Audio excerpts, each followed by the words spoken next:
It's time for Twig This Week in Google. Mike Masnick is here from TechDirt. Jeff Jarvis is here. So is Aunt Pruitt. Lots to talk about, including Josh Hawley. His bill of attainder would take away Disney's copyright. Don't think that one's going to pass. We'll also talk about Google I.O. There were some things announced, not the watch particularly. And a look at, again, Elon Musk and Twitter. And some breaking news. Elon has no idea what he's doing. It's all coming up next on Twig. Podcasts you love. From people you trust. This is TWiT. This is Twig, This Week in Google, episode 663, recorded Wednesday, May 11th, 2022. Bill of Attainder.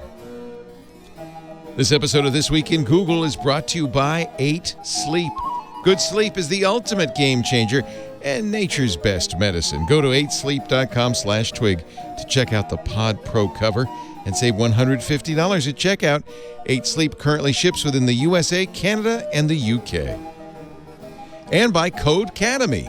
Join over 50 million people learning to code with Codecademy and see where coding can take you. Get 15% off your Codecademy Pro membership when you go to codecademy.com and use the promo code TWIG. And by CashFly. CashFly is giving away a complimentary detailed analysis of your current CDN bill and usage trends. See if you're overpaying 20% or more.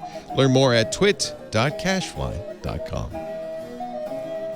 It's time for Twig This Week in Google, a show we cover the latest news from Google. Turns out there is a little bit of news from Google. Today was Google I.O.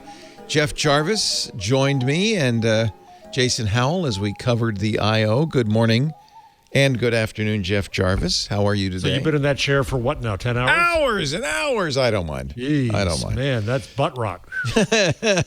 Jeff is the Leonard Tao Professor for Journalistic Innovation at the fabulous Craig Newmark Graduate School of Journalism at the City University of New York. And I have something, but I'll talk about that in a moment. Also with us, Aunt Pruitt from Hands On Photography. Hello, Aunt. Good to see you. Hello, sir. Stacy has the day off today. I gotta tell you. What? I gotta tell you, I'm glad that you decided not to sit on that tiny chair today. Oh, I sat on it for Windows Weekly. The show was a lot shorter as a result. My special saddle on a stick. Stacy. It's Leo Day. He's got to stick up his... Oh, the pain. Stacy's not here, but good news. Mike Masnick is from TechDirt. It's great to see Mike. TechDirt.com. Now, Mike, you weren't here last week, but we somehow discovered that Jeff Jarvis's photo was available on eBay. So I have, at great expense, purchased. Oh, my. Oh my is a very good the 1990 press photo of Jeff Jarvis. I actually got 2 of them. I don't know because the hilarity was just so this worth one it. I think is marred because your name is circled in ballpoint pen. I think they got this from your mom. Did she have an auction of her let's see, this one. Oh, this is an even better one. This is Jeff and some other guy. My nemesis. Entertainment Weekly publisher Mike Klingensmith. Probably a member of the Interactive Advertising Bureau, I would guess. Oh, yes. Oh, all right, so yes. It's time for the ritual framing. We thought you weren't going to be here. So, but I have prepared a little We need some mood music for this right here, too. Jeff Bott.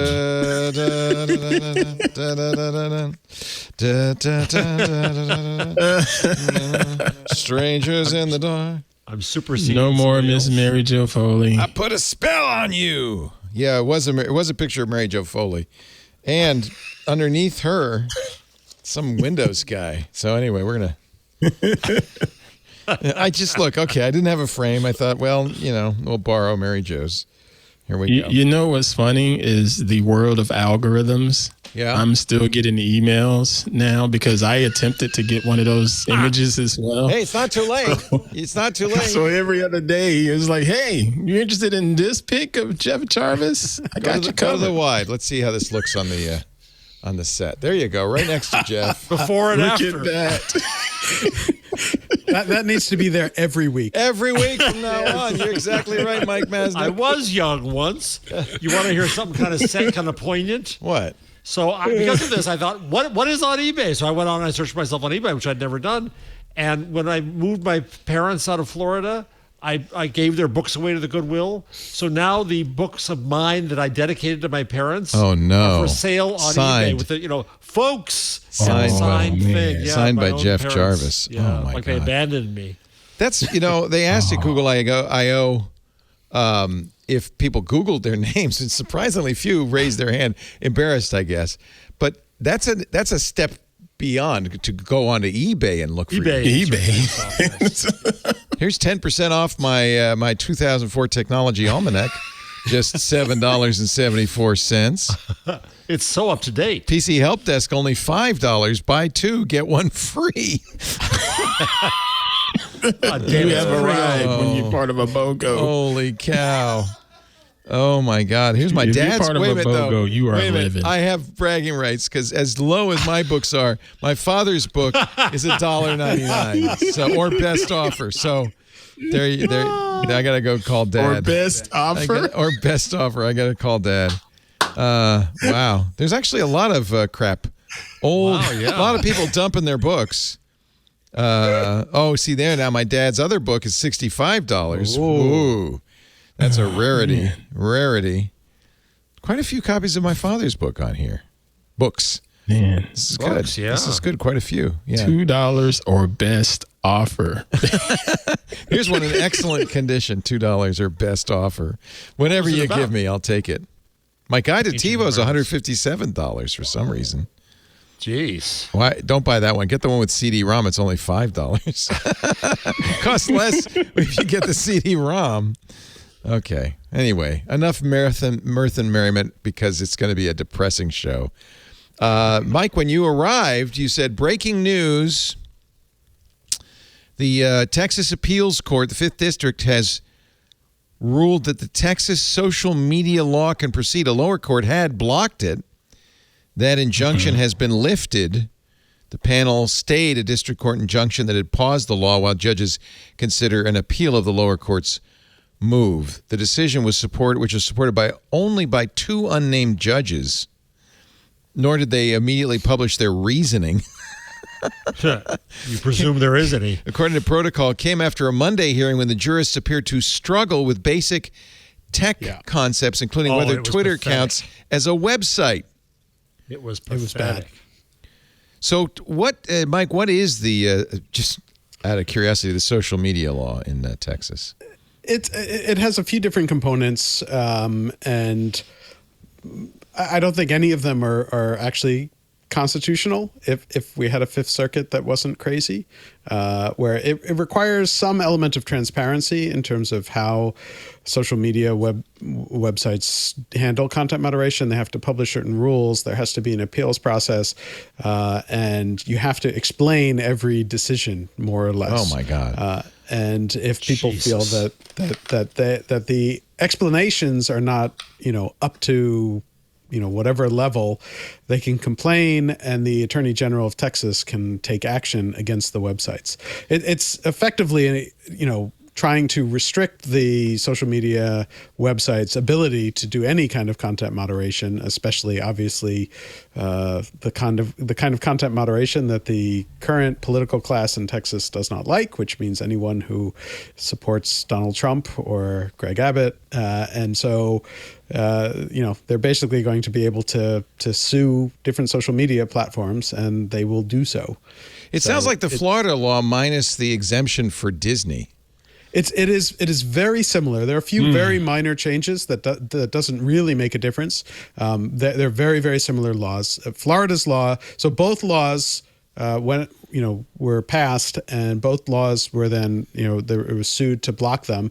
And in both cases, the district court stopped them. Because of the first freaking amendment, right?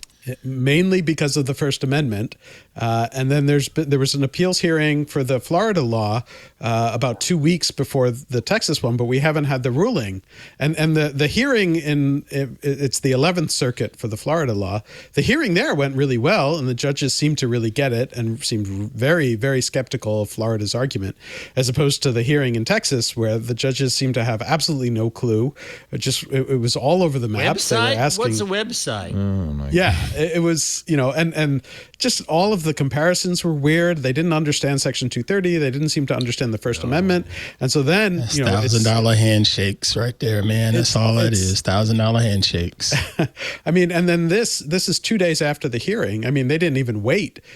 Florida is still sort of, probably coming up with their written opinion on this, whereas the Texas, they just put out this announcement saying that they've lifted the injunction and the law goes into effect immediately, and they'll give out their opinion at some later date. And so it's going to be a mess. And if I were running a social media company right now, I would be talking to my lawyers this very second, trying to figure out if we can still do business in Texas, because I think it's extraordinarily risky to have any users in Texas right now if you meet the qualifications of this particular bill. Well, now I'm nervous because TWiT runs a Mastodon instance, twit.social. Forums would count, right? We run our own forums on Discourse. At twit.community. Does a chat room count? We've got chat rooms, sure, and we've got users in Texas. So you're not giving me legal advice, Mike, but are lawyers all over the country telling social networks don't allow Texas users? It's possible. I forget the exact details, but because there have been so many of these kinds of laws, I forget the exact thresholds.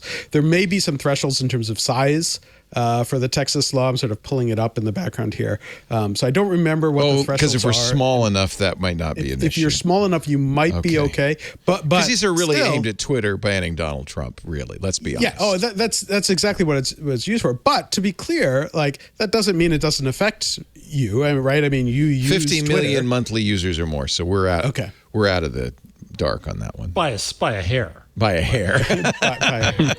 But who knows, right? I mean, next month you might hit that number. You don't know. And but it does also impact the services that you use. You guys use YouTube, you use Twitter, you use Facebook to promote stuff, you use Discord, and all of these services may be impacted by this, and it may actually limit your ability to communicate with people in Texas, for example. The Texas argument was that social media is a common carrier, and they want social media to carry all content unmoderated the way a phone company is expected to carry all calls. That means zero content moderation. That'll be such fun.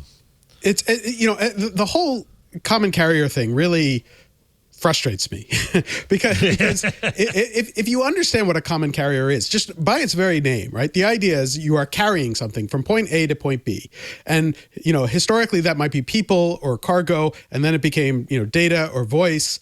But social media is hosting something perpetually, right? It's not just about getting from point A to point B.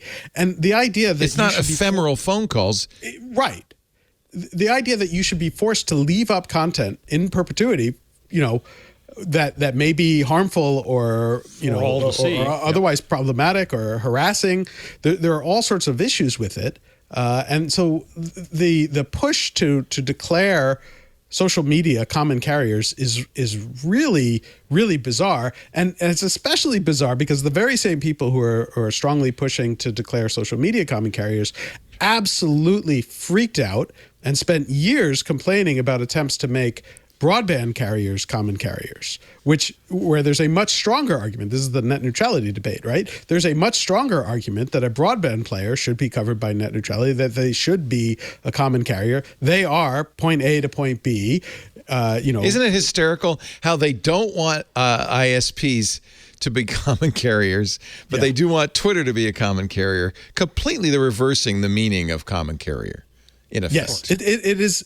One of them actually makes sense as a common carrier, and one of them doesn't, and they have it reversed. And in fact, I forget which bill, because there have been so many of these bills. I don't remember if the Texas bill has this, but some of these bills have explicit language that says this cannot apply to a broadband provider. So you can tell that AT&T and Comcast lobbyists went in and said, okay, this is fine as long as you have this line. Kind of like Disney lobbyists in Florida saying, like, add in the theme park exemption until we've pissed off DeSantis, and then now they're going to take it out, right? Yeah, let's remove it now. It's just essentially using these laws and these courts to espouse a political point of view, having nothing to do with the reality of the nature of the nature. Well, it's really depressing because it's a position of victimhood. But this is what you're seeing. This is what you saw with Roe v. Wade. They couldn't get the legislature. They couldn't get the voters to overturn it. So they went the judicial route, bypassing legislatures. This is a useful route to go to go to judges. Yeah. And in this case, this is a law that was obviously passed by the Texas legislature, but it's, obvious. I mean, I'm not a lawyer, but I mean, I do think the First Amendment says the government shall make no law infringing free speech. That's exactly what this is, isn't it? Or Mike, no? Can I ask two questions? Yeah. First, I can't, like you, I can't keep all the laws straight. Is this law like the abortion law, that it doesn't so much has government step in, but allows citizens to sue?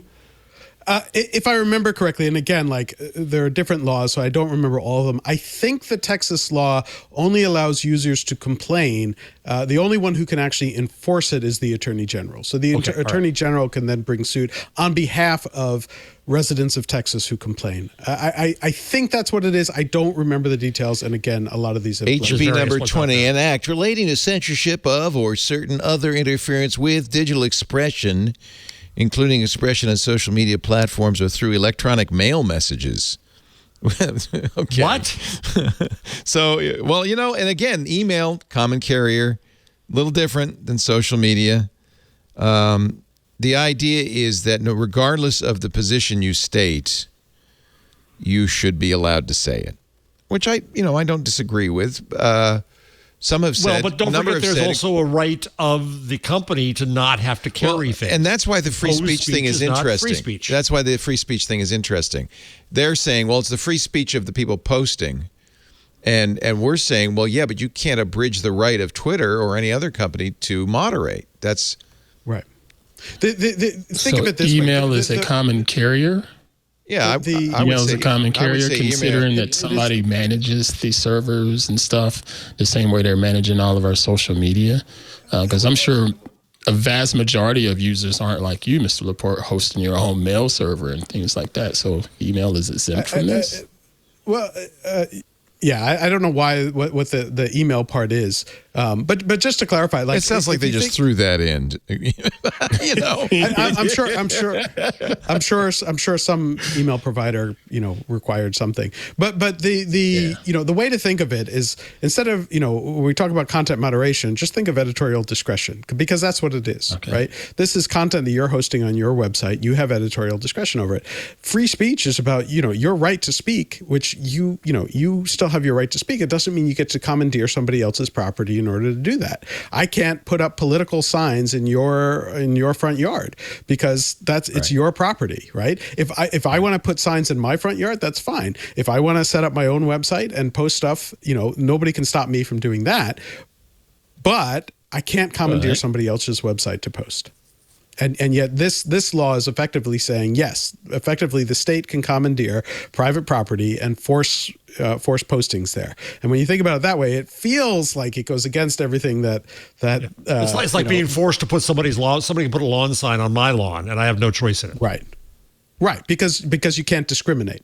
That's basically the argument. Saying that I can't put the sign for the politicians I want in your yard is a discrimination issue. But the larger thing going on here.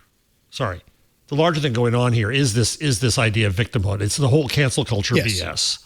That and it fits right into Musk, which we'll get to in a few minutes, which we'll also have to give Mike his blood pressure medication when we get to. where it's a weird phrasing now. It's basically anybody can say absolutely anything, and if you restrict that in any way because you have standards, then you're going to be accused of canceling, and then I, the speaker of this obnoxious speech, I'm the victim. And so it's a weird way to turn white people into victims all the time.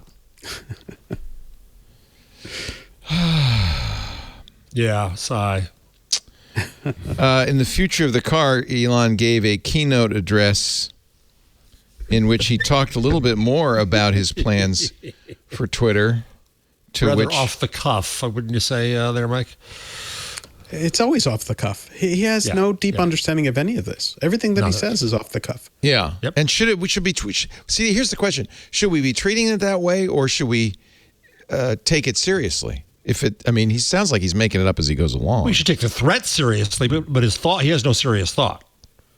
Yeah, I mean, he has instincts and he's going off of his gut. And like, to be totally fair, like I understand sort of where he's coming from. And like that instinct is a natural instinct that a lot of people have. And a lot of people who use these services have the very same instincts that he has, which is that these services are, ways in which people can speak and speak broadly. And the idea that somebody can step in and say that you can't speak has a feeling that feels wrong. And so I understand where he's coming from, but anyone who's spent any time sort of looking at and understanding the nuances and the depth and the different challenges involved in that recognize that it's a lot more complex than that. And the thing that really bothers me is his unwillingness to even engage with the nuance and complexity involved in all of this, and just to assume that the instinctual first thought that he has on this issue is the correct one. Even when it contradicts itself. And that's part of it, is that so much of what he says actually contradicts himself. And so it's just, the whole thing is extremely bizarre. It is weird. And the truth is he still may not get it. He's trying to raise more money. A surprising number of people have bought into his, plans for Twitter. He had to come up with $21 billion. He's raised $7 billion so far.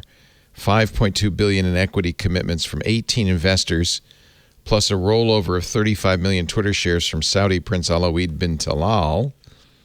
$1 billion from Larry Ellison, who, by the way, was going to resist this supposedly, and that word lasted about 30 seconds. Yeah, $800 million from Sequoia Capital.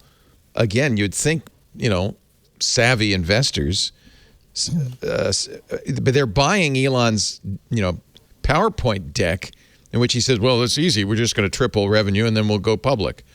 Hagiography Quadruple. Yeah. $700 million from Vi Capital, $500 million from Binance, $400 million from Andreessen Horowitz. Andreessen Horowitz, what's his name? Not Andreessen, the other guy. Horowitz. Ben Horowitz? Yeah, Ben Horowitz, thank you. Just had this ridiculously hagiographic, however you say it, tweet about how brilliant Elon is and how amazing he is. Well, that's what you're buying, right? Anywhere. Look what he's done. We'll give him money for anything he wants because he's so brilliant. Jack Dorsey, maybe, who could have rolled 2.4% in, has not, despite the hagiographic things he said about Elon Musk himself, nor his Founders Fund. Another big true believer. So there's still some question whether he's gonna get it. Maybe that's one of the reasons he's so fast and loose. At a Financial Times, but if he tries to get the price down, because the market's going to hell, and my FU money is telling me to go FU for one, that's an excuse for Twitter to back out if they had any spine, right?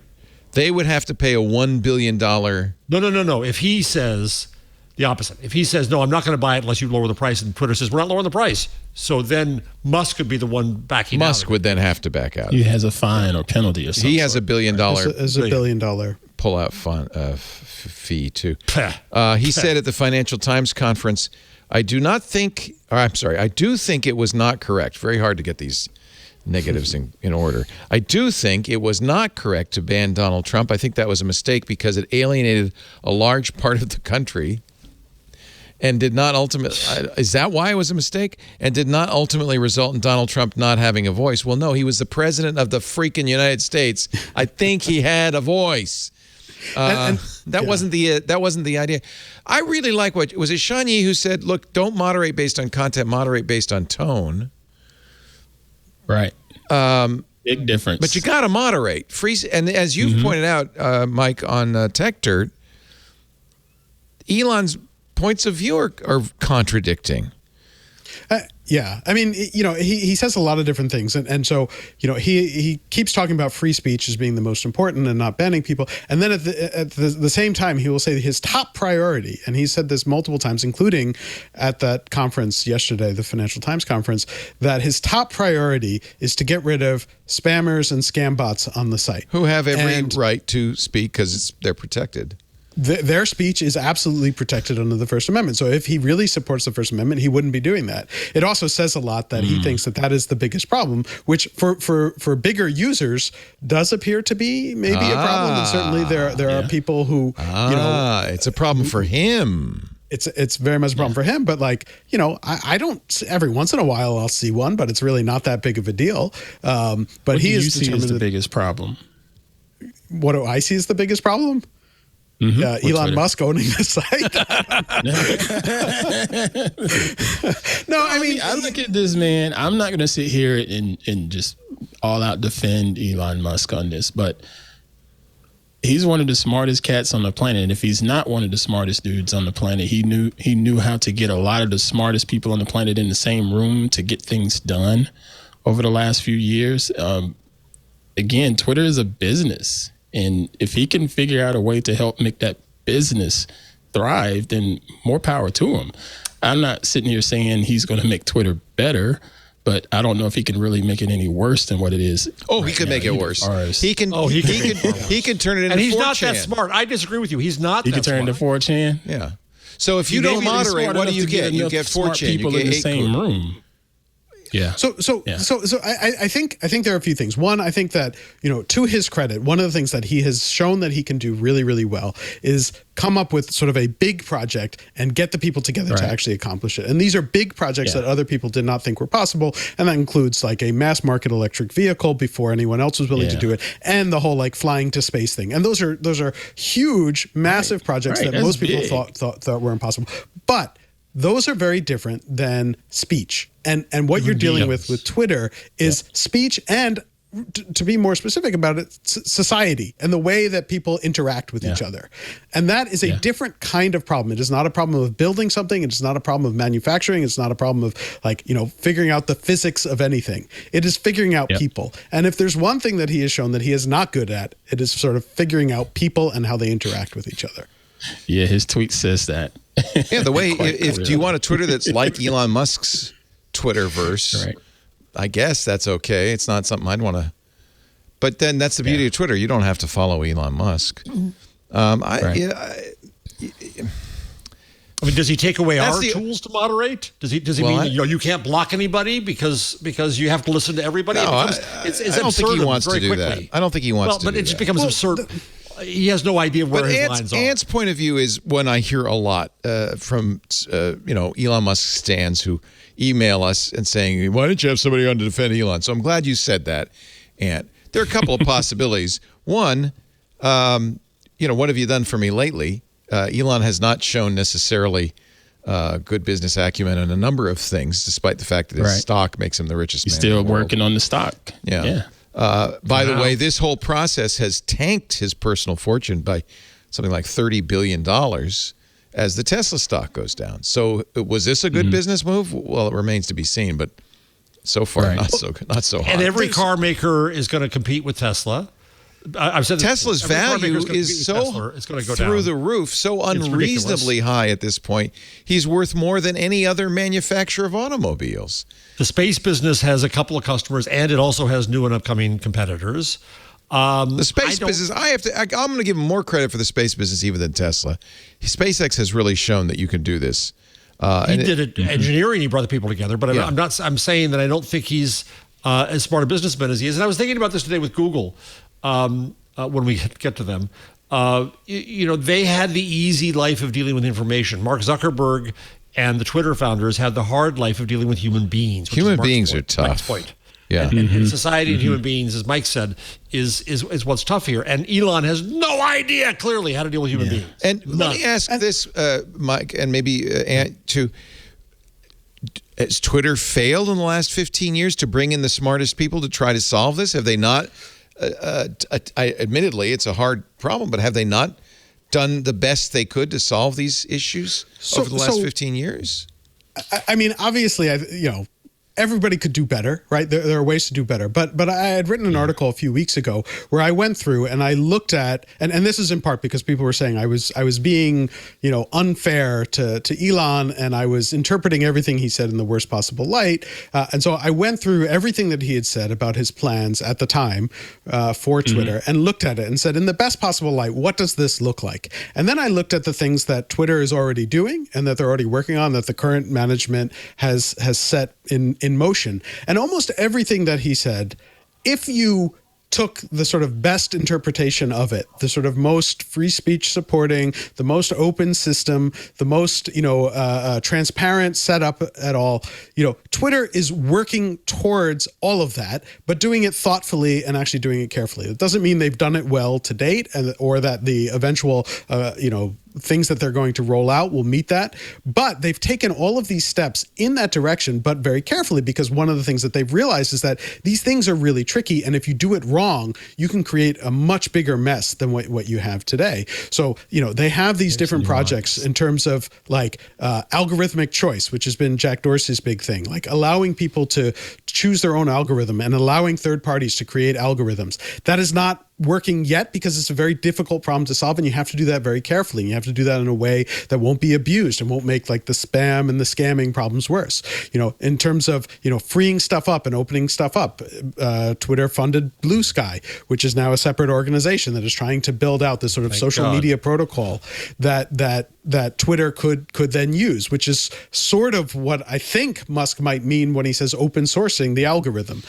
Just purely open sourcing the algorithm and putting it on GitHub, as he keeps saying, like doesn't do what I think he thinks it would do, and also certainly opens up the system much more to the spammers and scammers that he's so upset about. He said yesterday he wants to put it on GitHub, put the algorithm on GitHub, which that's not how it works. That's right? not how it works. And that's just opening up all sorts of questionable things. Like Twitter, I think, is trying to be as transparent and as open as possible, but they're doing it step by step, very carefully, because they recognize if they get that wrong and they open up their systems in a way that leads to a vulnerability in the system or other kind of security flaw, or opens it up to spammers and scammers and whoever else, that's not good. And so when you look at the things, if you look at sort of the best possible version of what he's talking about, and then you look at what Twitter is actually doing, not the sort of fantasy that you'll hear on Fox News about what Twitter is doing, you begin to realize like the company is actually doing some really thoughtful things. And I think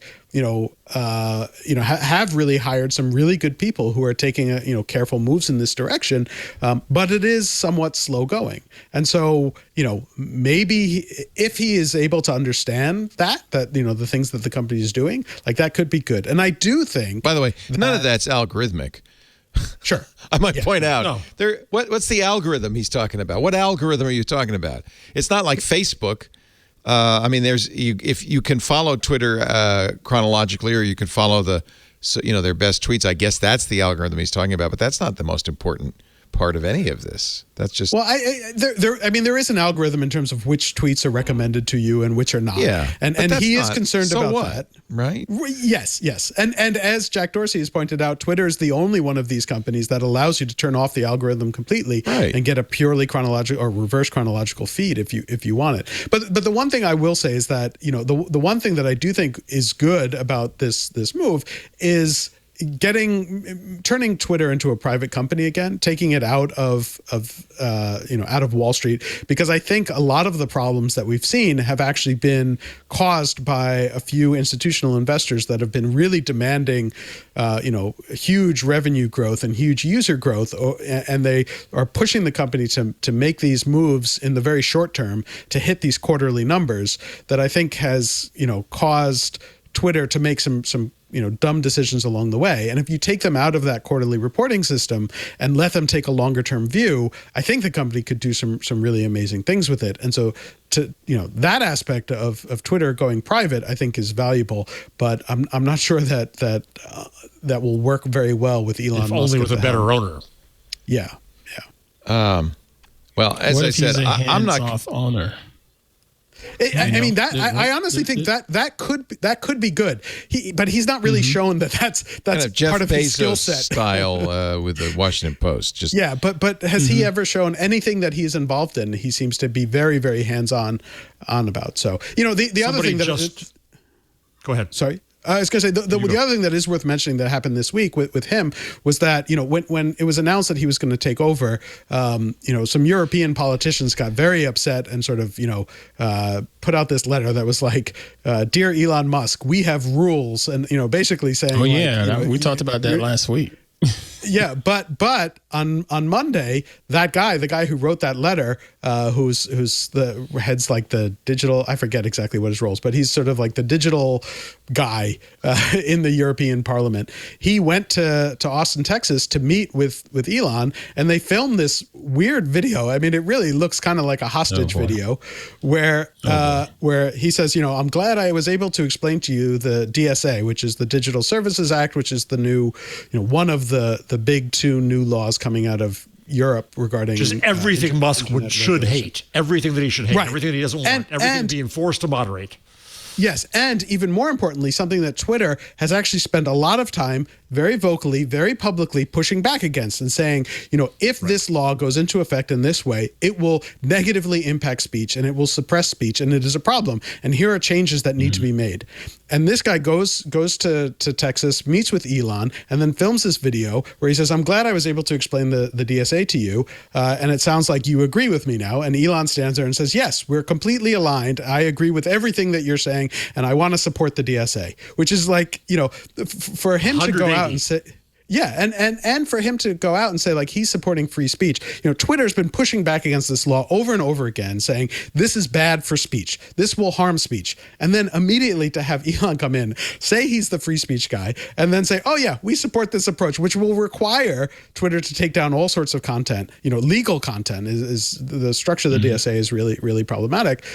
It's just bizarre and suggests that again he just doesn't understand what's actually happening. He's not listening. He's not really grokking this. But Ant, to your point, so somebody an hour ago said, "I predict that Elon Musk will eventually ask Jack to be CEO of Twitter," to which Jack responded 20 minutes ago, "Nah, I'll never be CEO again." That's the last thing Jack Dorsey would ever want to do is to work for Elon Musk. Work for Elon Musk? Are you kidding me? Elon really gives the impression, much like Donald Trump did, of going along with whoever the last person he talked to said. Like, oh yeah, that's a good idea. I'll do that. Oh yeah, here he is with Thierry. What's his name? Body language is hilarious. Yeah. To explain to you the DSA, a new regulation in Europe, and I think that now you understand very well. It fits pretty well with what you think we should do on a platform. No, I think it's exactly aligned with my thinking. I think I very much agree with. It's been a great discussion, and I really think. I agree with everything you said, really. Oh, my God. That's hysterical. That's hysterical. Yeah. I'm going to pull down everything the European Union wants me to pull down. It's Thierry Breton, as long as I put so Donald smart. Trump up, then everything's fine. Great meeting. We are very much on the same page, tweets Elon Musk. But what this all says is, and this is where Jack was right when he did his confession of the problem is that it was centralized into a company and it shouldn't have been. The internet's still young, and this teaches us that these human entities, Facebook, Twitter, can't be in this structure. We talked about this last week. We got to keep talking about it, but it's going to require some building or some using of things to break out of this. I still have hope for Blue Sky. Mike, do you have any hope for Blue Sky? Yeah, I have tremendous hope for Blue Sky. I think it is slow going, but there are some really, really smart people there, and they are working on a really thoughtful approach to this. The real question is whether or not they can actually turn it into something that people will use. I think their approach is much smarter than almost any of the other ones that I've seen out there. So I am really, really hopeful. The thing was before this. we knew that Jack and that Parag really supported Blue Sky and that they were very supportive of it. And therefore that suggested that assuming Blue Sky built what was promised, that Twitter would adopt it and bring the users. And once you brought the user base, you would have a lot of power to then do a whole bunch of other things. Now with Elon, he has yet to mention Blue Sky as far as I can tell. Some of the stuff he said sounds like he should support it, but it's unclear if he will. And therefore Blue Sky might be kind of adrift and on its own and then having to find its own user base, which might represent a challenge. And my theory is that Jack is being nice to Elon to try to, in favor of Blue Sky. I hope so. I mean, Jack certainly sort of keeps bringing up Blue Sky as one of the things that he believes in, that he supports. So hopefully he can get it through to Elon that it's a good thing. I'm sort of in this state where, like, I don't know if it's good or not that Elon keeps not mentioning Blue Sky. Maybe it's better for everyone if he doesn't know about realize, it. Right, and let it go. But the fact is, I think it would be really helpful for Blue Sky in the long run if Twitter were to adopt it and bring its users along. And then that opens up all sorts of really interesting possibilities, of a world where you have social media as this kind of protocol set up, and then you can have all different people building on top of it. And then, to your hands-off point, then if Twitter becomes the everything goes platform where everybody can say anything, which is another way to say the internet, then okay. But then on top with Blue Sky, Mike can create his, I'm going to find just the good stuff for you and I'm going to get rid of the bad stuff for you. And you pay me to do that for you. And you then have nice Twitter on top. That's a world I can live with because it's basically the internet. Yeah. I get it. Let's take a break. Enough Elon for the day. Thank goodness. Just remember, I've got Jeff Jarvis by my side. When we come back, Google I/O. I/O. It's off to work I go. We will talk about Google. Finally, AI will explain jokes to us when we come back. But first... and the Pixel Book. And the non-existent Pixel Book. It's exciting. It's really exciting. It's just going to be a lot of fun. But first, before we do that, I do want to talk a little bit about what a good night's sleep I had last night, thanks to my 8 Sleep Pod cover. The Pod Pro cover goes over my existing mattress. You can actually get an 8 Sleep mattress as well, so you can go either way. We got the Pod Pro cover because we like our mattress. Goes right over the top. And we've had heating, blankets, electric blankets on top. Then we tried one when there was a mattress pad. This is like that, only like from the 22nd century. The 8 Sleep Pod Pro cover heats and cools. It can go as cool as 55 degrees Fahrenheit, as hot as 110 degrees Fahrenheit, and it has a built-in sleep doctor with biometric tracking that watches how you're sleeping and adjusts the heat to help you sleep better. And I can testify it really, really works. More than 30% of Americans struggle with sleep, and temperature is one of the main causes of poor sleep. Too hot, too cold. I'm telling you, a great night's sleep is a game changer. It's nature's best medicine. It can reduce the likelihood of serious health issues, decrease the risk of heart disease, lower your blood pressure, even reduce the risk of Alzheimer's. And by the way, it's just nice to have a good night's sleep. I've set it up so that I start warm. As I get deeper into sleep, it cools down, and my sleep is, as a result, more deep. And then in the morning, around 8 o'clock, when I want to get up, instead of an alarm, I just have the bed start to heat up, and I wake up naturally. It's incredible. The temperature of the cover will adjust each side of the bed based on sleep stages, biometrics. It knows the bedroom temperature, and it reacts intelligently to all 3 factors to create the optimal sleep environment. You wouldn't know I had good night's sleep last night. I have been on the air since 10 this morning. 8 Sleep users fall asleep up to 32% faster and reduce sleep interruptions by 40%. Overall, get a more restful sleep. I love it. With 30% more deep sleep, you just know your mind and body are moving through those restorative sleep stages. You're getting a more restful sleep. You just feel great. I love our 8 Sleep cover. So does Lisa. And she sleeps different than I do, so that's fine. But that's why there's 2 sides to the cover. And so she can have it the temperature she wants. I can have the temperature I want. Look at that. I always like to do this during the ad. Look at my sleep fitness from my 8 sleep tracker. Can you see that there? 96%. My heart rate variability is 74 milliseconds. High is good. My resting heart rate 58 beats per minute. Low is good. It's just fantastic. You could set the temperature. I'll turn it on right now, even though I'm not in the bed. I can turn it on remotely. You could set the temperature anywhere from minus 10 to plus 10, which is very hot. I won't set it that hot. You can also set it initially to have a sleep graph. You see, you really want this deep optimizing phase where your temperature goes down. This is why it's not good to sleep hot at night. And I can't wait for a hot summer night where I could actually be like having air conditioning in the bed. That's going to be really interesting.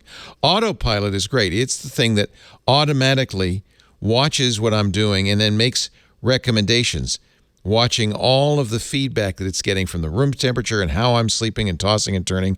It's really kind of brilliant. It is really an amazing technology. Go to 8sleep, EIGHT sleep.com/twig. Check out the Pod Pro cover. You'll save $150 at checkout. 8sleep currently ships within the U.S., Canada, and the U.K. 8sleep.com/twig. Show up as the best partner, parent, or version of yourself every morning with a great, wouldn't it just be so lovely to have a great night's sleep? You can. This thing is amazing. Kevin Rose told me about it first. And then Amy Webb, who was on that show, she tried it. She said, oh, man, you got to get this. And we did. We installed it about 6 months ago. I'm glad to be doing ads for him now, though, because I'm a believer. 8sleep.com/twig. Thank you so much for your support of This Week in Google. You support us when you use that address, though. Please do that, and you'll get $150 on the Pod Pro cover. $150 off. It's a great deal. 8sleep.com/twig. So what's your temperature? What's my current temperature?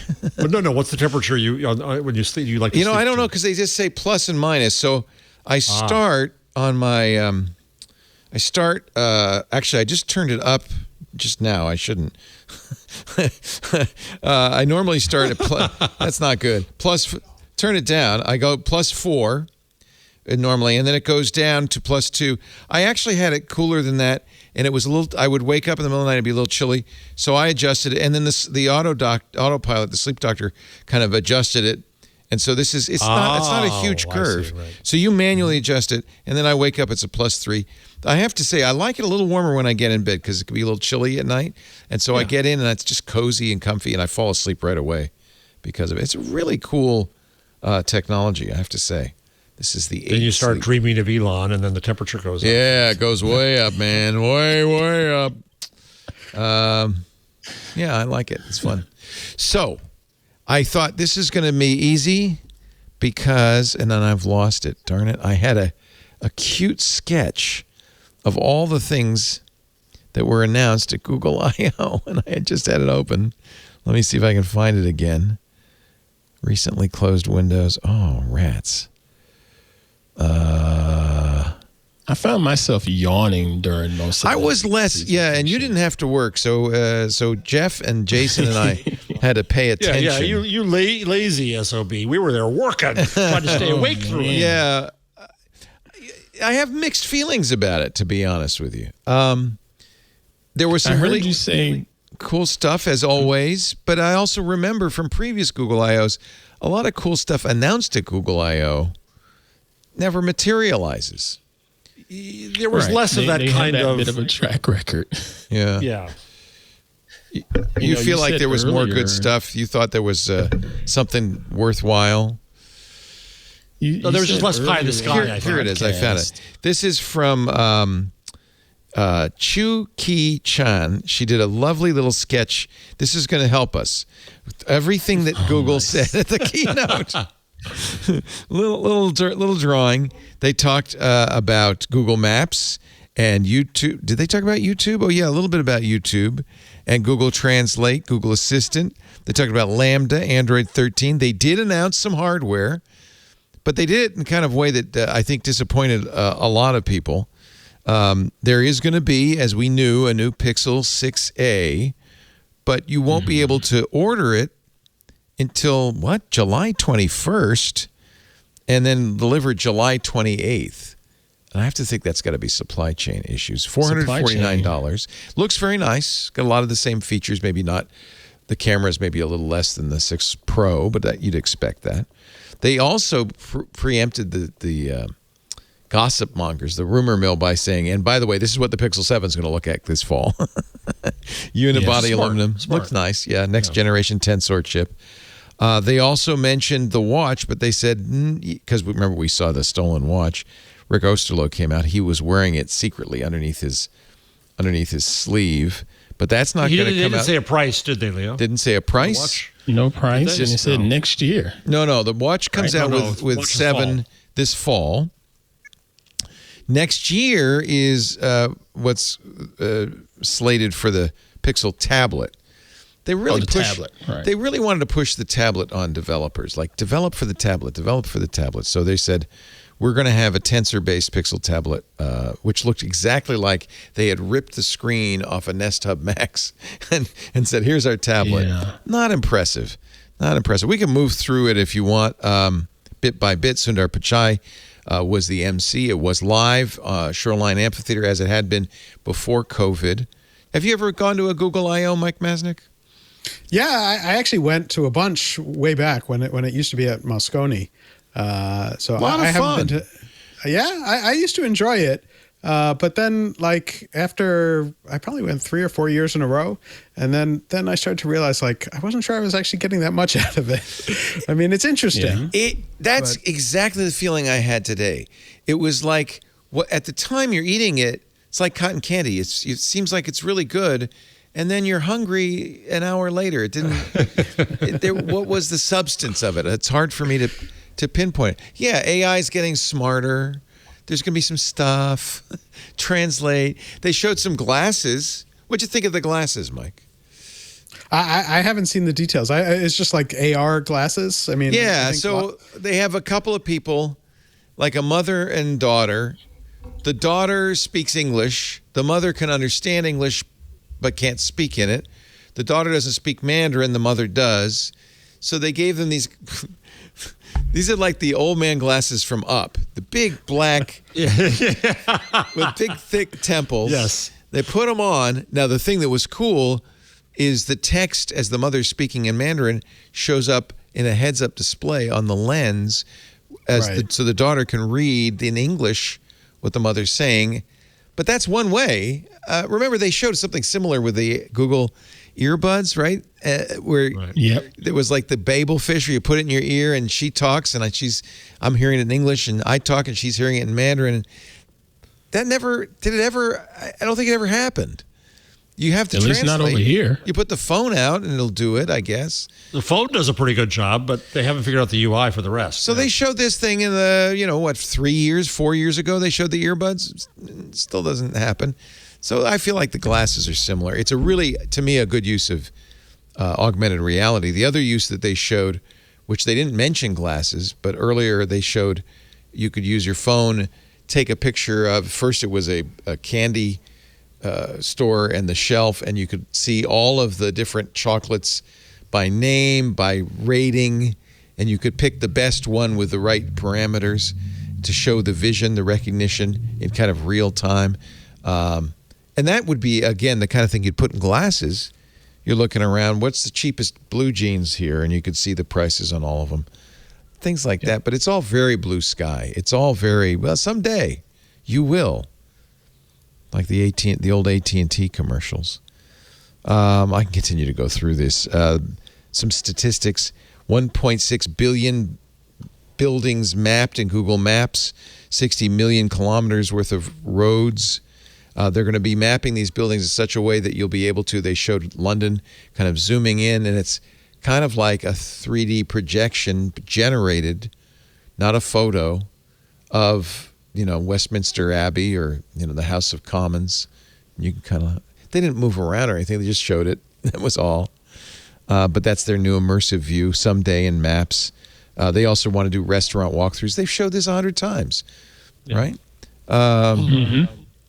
Eco-friendly routing, which is in there now, which will say, you could drive there in 10 minutes, but if you were willing to take 15 minutes, you could walk there and it'd be better for the earth. Nice. Yeah. YouTube has auto-generated chapters. They're using DeepMind to do that.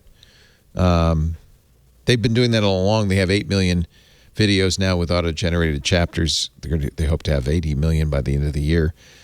Video transcripts, that's cool. In multiple languages, that's really cool. So right now, you're going to caption a video as you're watching it, but they're going to add translation to that. So I could be watching a video in Polish and see it in English. That's kind of neat. They're going to add Ukrainian to that translation soon. Google Docs will have it. Feels like the changelog.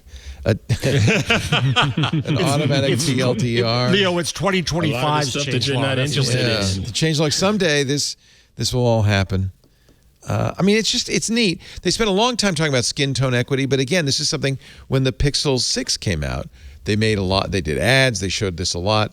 They talk about the Monk scale of 10 skin shades. But they've now open sourced. They're going to open source that, which I think is very important. If you go to the really good page at skintone.google, which talks about what they're doing, the scale, the Monk scale. He's a sociologist at Harvard who identified this scale and how Google's going to use this to improve not only their photography, but also to give you better recommendations in YouTube videos. If you looked up a makeup video in YouTube, for instance, you could get one that matched for your skin tone rather than, something completely inapplicable. That's pretty cool. Recommended practices in skin tone ML research. To some degree, I feel like this is greenwashing from Google, and I wonder how much people buy it. Because don't we know that Google's business is ads, and we know this their business is ads, but at least from my perspective, I saw all of this stuff announced today as like sort of status quo. It's like, well, yeah, I expect you to take your existing technology and try to improve it. You have this machine learning for this machine learning for that. I that's all they said is, we're working on our current stuff and trying to make it better. Thanks. Just set it in about 2 hours. I don't want to be mean on all this, but I just feel like Google hasn't done a whole lot. AI Test Kitchen was, remember last year at Google I/O where you were talking to the planet Pluto? Remember that? Having this weird conversation. They got more of that with Lambda. Lambda 2 is out now. Look at it this way, Leo. Twitter is now on the verge of becoming the destruction of all free speech. Yeah. Facebook is now a laughingstock as to what it was. Yeah. Amazon's stock is going down and nobody's sure what's going to happen without a pandemic. Google looks pretty good by comparison. Yeah, maybe. Tech giants lost more than $1 trillion in value over the last 3 trading days. If you were wondering why your 401k looks so anemic, maybe that's why. Apple has seen its market capitalization trimmed by over $200 billion since last week. $200 billion. That's one Disney. They lost the whole Disney. Who are the big winners? Campbell's Soup, General Mills, Smuckers. Jesus, Smuckers. Let's all sit in our homes eating jam out of a jar. Yeah, clearly. Microsoft lost $189 billion. Amazon $173 billion. Tesla, the big loser, almost as much as Apple. They lost to Disney too, $199 billion. Alphabet, a mere $123 billion. This is in 3 days, kids. Nvidia, $85 billion. Meta, $70 billion. The only reason Meta only lost $70 billion is they'd already lost hundreds of billions. They were already so far down. There's so much farther to go. The U.S. stock index, the S&P 500, declined 7% since last week. The Invesco NASDAQ 100 ETF off by 10%. I don't know how much the stock market has to do with the reality of how tech companies are doing and the products they're making. I guess somewhat has something to do with it. It's just kind of a gloomy time for big tech. Yeah. I wanted to go back to the keynote for a second. You mentioned, and I believe it was in the TWiT news coverage, you mentioned Google playing a bit of catch up to Apple with the stuff that they announced today. It was all catch up to Apple. It was all showing features on Android that Apple's done for years. But, at one point in time, there was a lot of discussions where you say the same thing about Apple's going the other way. No, and I mentioned the same thing that Android's been doing for years. It's good for these companies to cross-pollinate. If you've got a good idea. I'm not saying Google's stealing it, but it's hard to trumpet. Oh, look, when I open the case of my Google Pods, the Android phone sees it. Oh, right. It's a miracle. Right. But that's what I'm saying. Is how much more can these companies do nowadays? Maybe that's the problem. To wow us. It's not much that they can do anymore. And if they're trying to play, quote, catch up with Apple, I don't know if that's a bad thing considering how much Apple has in the bank. Oh, well, minus the news you just discussed. But it's all right. When you're worth $2 trillion, a couple of $100 billion here or there, no big deal. No big. Yeah, I mean, I just wonder, Google, they talk a lot about trust. They had their head of trust out there and safety and how we're doing more stuff on device. We don't sell. They made a big thing. I wish I could find that segment where they say, we don't sell your information to third parties. They just collect it. We just collect it. We don't sell it to anybody. We got your data. We got it. We're not going to let anybody else have it. I wonder how persuasive that is to everybody. I think most people kind of think of Google as a big, advertising, and I mean obviously search, but I think people are pretty savvy now to the fact that when you use Google, you're giving them information about yourself, right? Yeah, and a lot of people will argue about Google collecting so much information on us, but yet at the same time, they do like the fact that when they open up maps, they know that, hey, your job is 20 minutes away and you're going to be on time today, even though you didn't necessarily say you're trying to go to work. It just knows that you work at so-and-so and it's a work day of the week. They know that stuff, and sometimes it's convenient. Historically, that's been the problem for Google, right? Remember the Google Now and the smart cards? Mm-hmm. We were all excited about that, right? But historically, it's been a problem for them to say, on the one hand, we know everything you're doing, and we're going to offer you your airplane tickets the minute you arrive at the airport.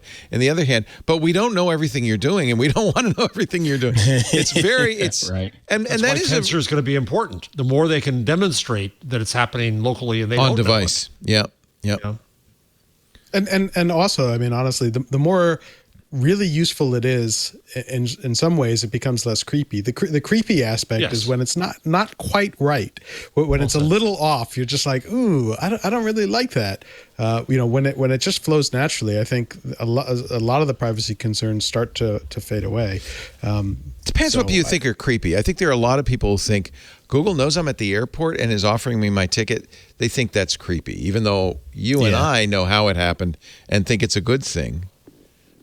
I still think there are people who kind of go. I mean, the other aspect, and I think this is one of the things that they're working on, is just making a lot of that more transparent to you. I think part of the creepiness is if you don't know how it happened, and how they have the access to that, and you don't have control over it. Yeah. Right. So if you had more control over it, and you saw this is the information that Google has, this is what they're going to do with it, then I think people and the ability to say, like, actually, I don't want you to have that information. I'm going to delete that. Yeah.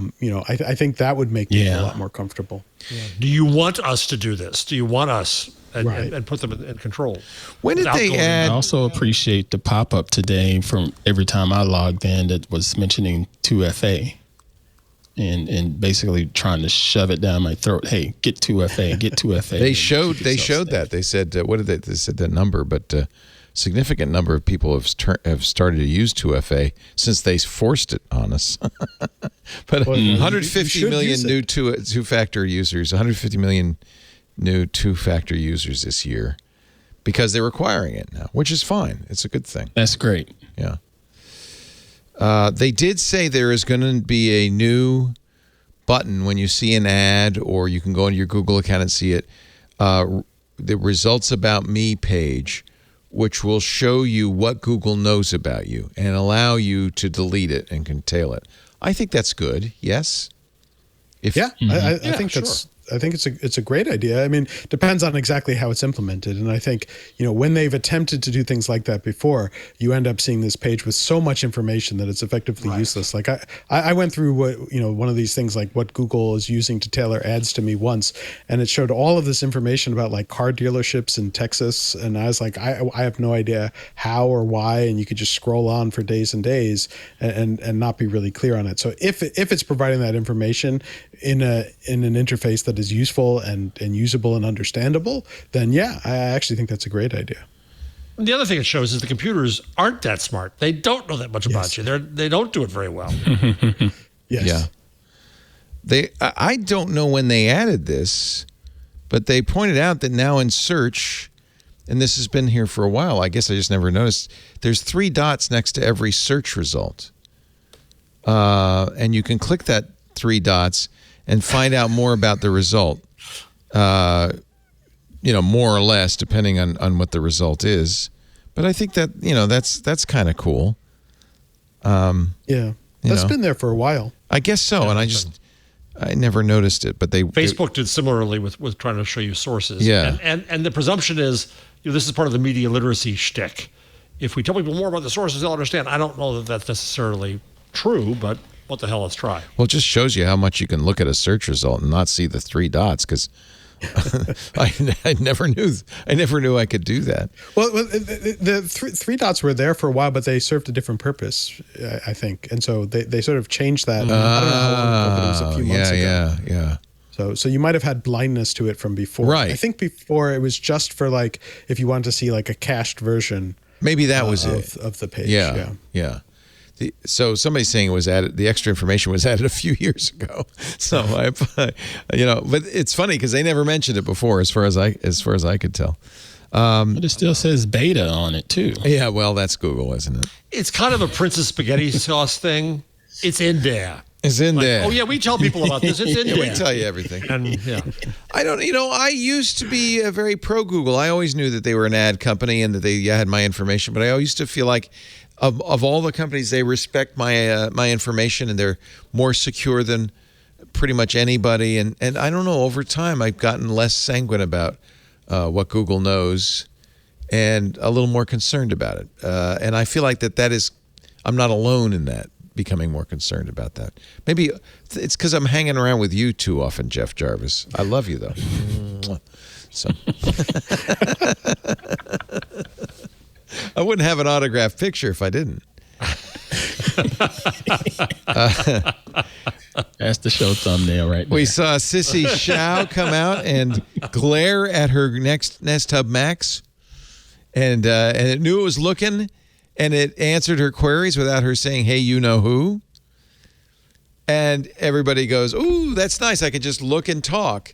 Except that already my Nest Hub is always talking to the TV, to the wall, to the random, just all the time. I don't know. Is it just me? But all the time. It's going bloop and then bloop. Like it's listening for something. And it never. All right. So, Mr. Laporte, is that a Nest hardware problem or is that a software problem? I don't know. It's not a hardware problem. I think it's. Do you not have? Do you have any Google Assistant voice recognition? No, sir. You don't. See, you don't know about that. No, sir. Jeff, you do. Yeah, I hardly use it. But you hear it going off from time to time, right? More my phone goes off than the Nest Assistant. Yeah. The thing. Mine goes off all the time. Anyway, now you can look at your Nest Hub Max because it's got a camera. It's a little disconcerting when I walk in the kitchen. My Nest Hub Max goes, hi, good morning. It's been so lonely all night. Did you sleep well? What was your temperature? It is a fine balance, really, between these things becoming sentient. You don't want them to be sentient. But Google, understandably, is trying to see where the lines are, right? That they can be useful without creeping people out. She was like leaning over and glaring at it. I think that might be something you actually have to do. It's like, I'm talking to you, Jeff. I'm talking to you. I'm sorry. I don't know what to do. All of that's ambient computing stuff that Mrs. Higginbotham used to talk about. Yes. Right? Yes. G.com/AI Test Kitchen is the place to go. It is not live for me not much yet. there now. No, and I think it's going to be a while before it's live for most people. It kind of says we're going to slowly roll this out. But you can at least get some idea of what the features will be. I'm trying to go in there. AI Test Kitchen. Did I spell it right? Let's try it again. There we go. A place to improve AI technology together. That's not at all dystopian. AI Test Kitchen is an app where people can experience and give feedback at some of Google. So the idea is you go in here and you could talk to Lambda. There are 3 demos. Imagine it. You name a place. Lambda will offer paths to explore your imagination. This is kind of like having a conversation with Pluto. Yeah, it's kind of dumb. Yeah. And then there's List It. Name a goal or topic and see how much Lambda can break it down into multiple lists of subtasks. So the example they gave on stage is I want to start a veggie garden. And it gives you a few choices of things you should work on. Wait a minute now. Okay. The presenter is doing this, right, straight out of the can demo on the webpage and says, oh, I never got that tip before. Oh, you mean this tip on the webpage that comes up every single time? You mean that tip? Okay, now I feel like he might have been misrepresenting the case. And then apparently you can talk about dogs. But if you try to change the subject, it'll change it back to dogs. And, I'm honestly, this is not far beyond Eliza, right? Yeah, that's what I was thinking. We're going back in time. It's Eliza. Yeah. I got this in my Emacs. That's how old this is. So, I don't know. I'm turning into a cynic, I guess. It did say that they could explain jokes to you, which seems like the worst idea. Yeah. I don't think you're turning into a cynic. I think it's just you have lived through a lot of pretty cool innovation. It's slowing down. Decades. It's slowing down. So now it's like sort of plateaued. Yeah. You know?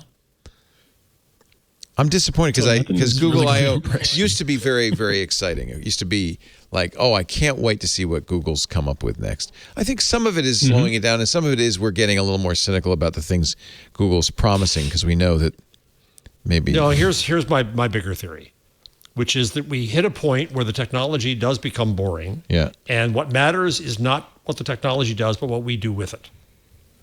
And that's the exciting stuff. I've said this on the show before. It's part of my book coming up, but it took 150 years before Cervantes decided to use this thing to invent the modern novel. And that was far more exciting than first you put the type in and then you do this. And, I was boring by that. Technology becoming boring is probably a very good thing.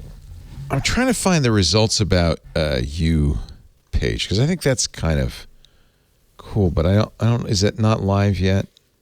I mean, I'm seeing the shots from the what? This is the take control of results about you that I was talking about earlier. Oh, okay. I haven't yet figured out how to get that to happen on my phone. Yeah, we just want flying cars. Gumby's saying that in the chat room. That's all. Where's my flying cars? That's all I want. All right, let's take another break, and then we will. If we said everything there is to say, I mean, there's, Google gave a little threw a little elbow at Apple, talking about RCS, their rich communication system, and how there is 500 million active users, but still nothing from the other guys, which is obviously Apple. Apple's never going to support RCS in messages, I don't think.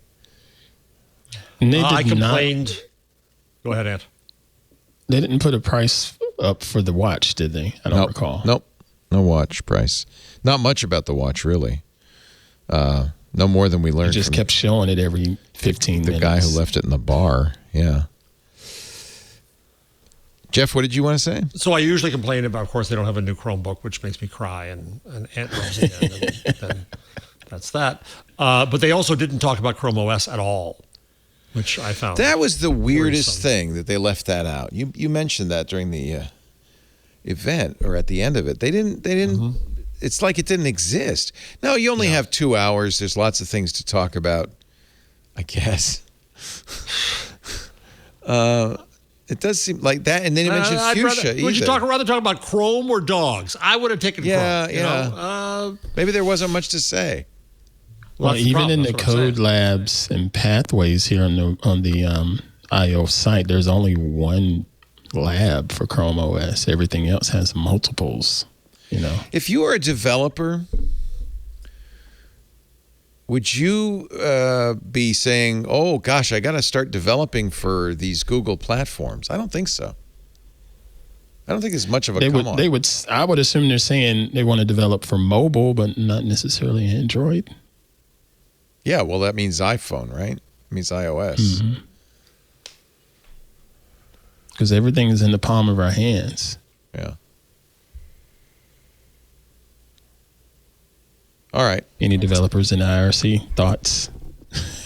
I mean, there used to be the time when we would have people develop just for the web, and it would work on any platform. Oh yeah. Yeah. Back in the old days. Well, they did. Okay, so they didn't mention this. They'll mention it at the developers keynote. But they did have a Google I/O pinball game developed in Flutter, which works. It's actually really cool. Works in your browser. You want to see it? Have you played it, guys, at all? This is Flutter, so which means it's cross-platform, works in any browser. I'm using it here in Firefox. Let's select an Android, and we will play a little pinball. I'm going to pull the ball back. There we go. That was anemic. This is pretty amazing for a. Whoa!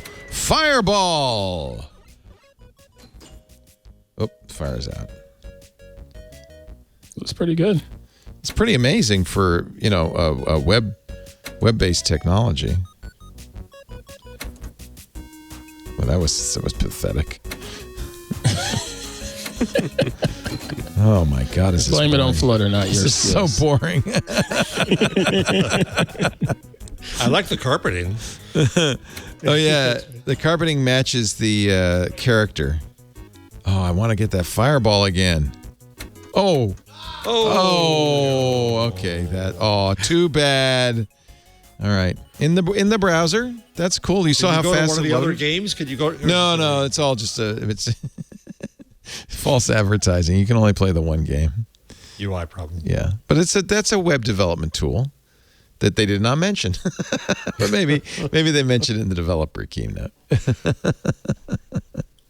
All right, let me take a little break. We have more to talk about. It's great to have Mike Masnick here. Let's find some stuff we can get Mike all head up about. Something. Oh, not gonna be hard. Something to get him angry about. Yeah. Something that's pissing off Mike Masnick coming up. I just saw a whole new one. The EU is a whole structure about grooming and how you have to filter all content for grooming. Oh, That's yeah. spreading too. Out of your messages. So if you run a messaging platform, you've got to look for CSAM and grooming messages. Yeah. Oh, Lord. Our show today brought to you by Codecademy. Now, being a developer is cool. And if you want to change your career, there has never been a better time to become a programmer. With Codecademy, you can do it on your own terms. Over 50 million people already know that Codecademy is the best way to learn to code, because Codecademy not only teaches you job-ready coding skills, it helps you build unique projects for your portfolio. That really helps get that first job. You'll earn certificates you can post on your LinkedIn or your Facebook page so people know you've got the skills. It'll even help you prep for technical interviews. Want to work for Google or Apple or Facebook? This couldn't be a better time. Imagine a new career as a coder. Plus, coding is fun. With Codecademy, you can learn at your own pace.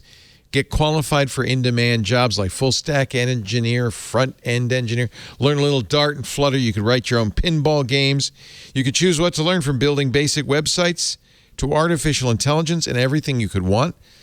The Codecademy Python course is great. Actually, all of their programming language courses are great because you'll start coding in seconds right away. In your very first class, it's a hands-on learning environment, and you immediately start executing code. And there is something, when you're learning how to code, there is that magic moment, that first time you get the program to do something, the computer's actually doing something you told it to do, that actually imprints you. I think it's the most important first step that any beginner goes through. Wow, it's doing what I said to do. And with Codecademy, that could happen in your very first day. It's so much fun. You can learn languages like Python, SQL, JavaScript, HTML, and CSS. Man, if you know JavaScript and HTML and CSS, the sky's the limit. The sky's the limit. Everybody's looking for people who know that.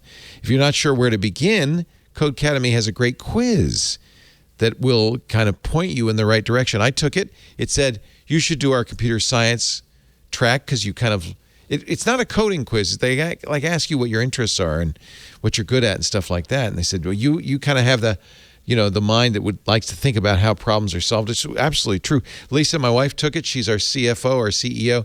It said, you should learn statistics and study R because you definitely have a mind for numbers. Absolutely right. So take the quiz. You'll get tailored career advice and course recommendations based on your strengths and your interests. As you're doing these courses, you're going to get instant feedback.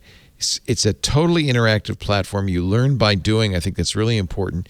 You'll be building your portfolio. You're going to get a certificate of completion, which helps you market yourself to future employers. You can get a dream job in web development or programming, computer science or data science, or a whole lot more. And if you want to learn a new skill to build websites, to troubleshoot tech issues, if you want to transition into a new career, you need Codecademy. Join over 50 million people learning to code with Codecademy and see where coding could take you. 15% off the Codecademy Pro membership when you go to codecademy.com and use the promo code TWIG. You can also learn to code for free. But when you decide you want that pro membership, use the promo code TWIG at codecademy.com for 15% off Codecademy Pro. The best way to learn to code. CODECADEMY. Codecademy.com. The promo code is TWIG. Thank you, Codecademy, for supporting This Week in Google. I thought this whole show would be devoted to Google I.O. I really did. Maybe that's the source. So you didn't look at the rest of the rundown, is what you're saying. Yeah. Oh, there's more. Oh my God, there's page after page. Whole lot more. Let's talk about this new EU. What is your sense, Mike, of the direction the EU is taking? Is this a threat to big tech in the U.S.? I mean, some things like GDPR have been, I think, beneficial. Yes. No, I don't think I would say that. Actually. Really? Okay. And in fact, I'll have an article up, I think tomorrow. I have to put the finishing touches on it about how GDPR is now actually being abused, often by Russian oligarchs, in order to silence reporters. And so my God. They're now claiming that if a reporter is collecting information on a Russian oligarch for the purpose of reporting, that if they claim that the information is inaccurate, it's the same thing as if Google had inaccurate information about you and therefore they can sue you. Oh, my God. And so there have been a number of these cases. It's like libel tourism now becomes GDPR tourism. Wow. It is worse than the libel tourism part. So I think there's some really, really serious concerns with it. And I think, the other thing too is, I think and I would argue this is true of most of the European regulations that have been put in place and that will be put in place, is that unlike the U.S., that a lot of the politicians there are taking, I'm going to choose my words carefully here, a more thoughtful approach. But the end result, I think, is really, really problematic. And with the GDPR, I think we're seeing that very clearly. That's the one that's now been in effect for a few years now, where it hasn't hurt Google or Facebook. And it's really helped them, but it's destroyed a lot of the smaller competition. Yep. And there have been a few different research reports that have all come out within the last few months. There was an NBER report that came out a few months ago that just got a bunch of attention this week, even though it actually came out a few months ago, that showed that the number of apps that were available dropped tremendously. They had a way of calculating sort of innovation, and they basically said innovation declined, and also that the main beneficiary of the GDPR was Google. So basically a bunch of other smaller companies had a lot of problems, and Google was helped. There's another study that effectively said the same thing, but we're looking at sales and profits, and basically said for everybody else, sales and profits went down. For Google and Facebook, they went up. And so, so you can argue about and I think to some extent the European approach, even as they talked about sort of like reining in big tech, they in some ways prefer that, right? Because if there's just Google and Facebook to regulate and deal with, that's easier than having to regulate 100 or 1,000 different companies doing 100 or 1,000 different things. And so they might prefer this sort of, we just have to, send in regulators to yell at and regularly fine Google and Facebook rather than having to deal with small competitors. But from an innovation standpoint, as we just discussed, it kind of feels like, Google is sort of reaching that stage of life where they're not so much the innovators coming out with the next big thing. And if we're killing off all of the new startups that might be more innovative, I don't think that's very good. And so that's my big concern about, I don't think they're the laws I don't think are as fundamentally ridiculous as Texas's social media law or whatever. But I don't think that they've been successful, and I think they've created a lot of problems. And I think that there'll be, it'll take us a long time to sort of walk through and realize just how much innovation they've actually really stifled. It's a little disappointing to me because I do feel like what we don't want is big companies self-regulating, because they don't. They're going to optimize for profit, and that's their job. So it's up to government regulators, or in effect, a proxy for society, to keep these guys in line. So I'm very disappointed if this, I think, well-intentioned and somewhat thoughtful effort has had such unfortunate, dire, unintended consequences, is a little disappointing. It's not all well-intended, though. Well, I think much of it is. Yeah, I think much of it is. Yeah, I think it's a mix of, you have people who are certainly well-intended but maybe not very well informed, and then you have people who are not so well-intended. And part of it is, to me, but that's politics, right? That's all laws, if you really paid attention. Yeah, but there's a question of how much of these laws are really driven out of trying to make the world a better place, and to do the things that you talked about, like not allow companies to be completely autonomous in terms of what they're doing, and how much of it is driven by spite. And I think that a fair amount of the regulatory focus is about spite. We don't like these companies. We don't like what they're doing. Therefore, we must punish them. Well, that's because a lot of it is make a better system. A lot of it is prompted by competitors lodging complaints against these big companies, right? That's what stimulates a lot of these investigations and ultimately the laws. Well, what's the solution then? If we can't expect a legislative solution, and we can't expect companies to self-regulate, sounds like we're out of luck. Well, I don't think so, actually. I mean, I think there are a number of things that we can do, and I'm sort of halfway through writing a paper listing all of them out. So I'm not going to go through my entire paper right now, but I think that the reality is having more competition, having smaller competitors that can come up and say, you don't trust Google, you don't trust Facebook, you don't trust these companies, here are alternatives, and allow there to be real competition that drives. So instead of telling companies how to run their business, instead prevent companies from using acquisitions to shut down competitors, prevent companies from merging to form behemoths, encourage competition. Be transparent with your data about your impact, allow researchers to be able to see that. I think that's Daphne Keller and Nate Persley just testified before, I think it was the Senate, Mike, I think. Yeah, I think there's a movement toward transparency to research is the most sane next step that I too endorse.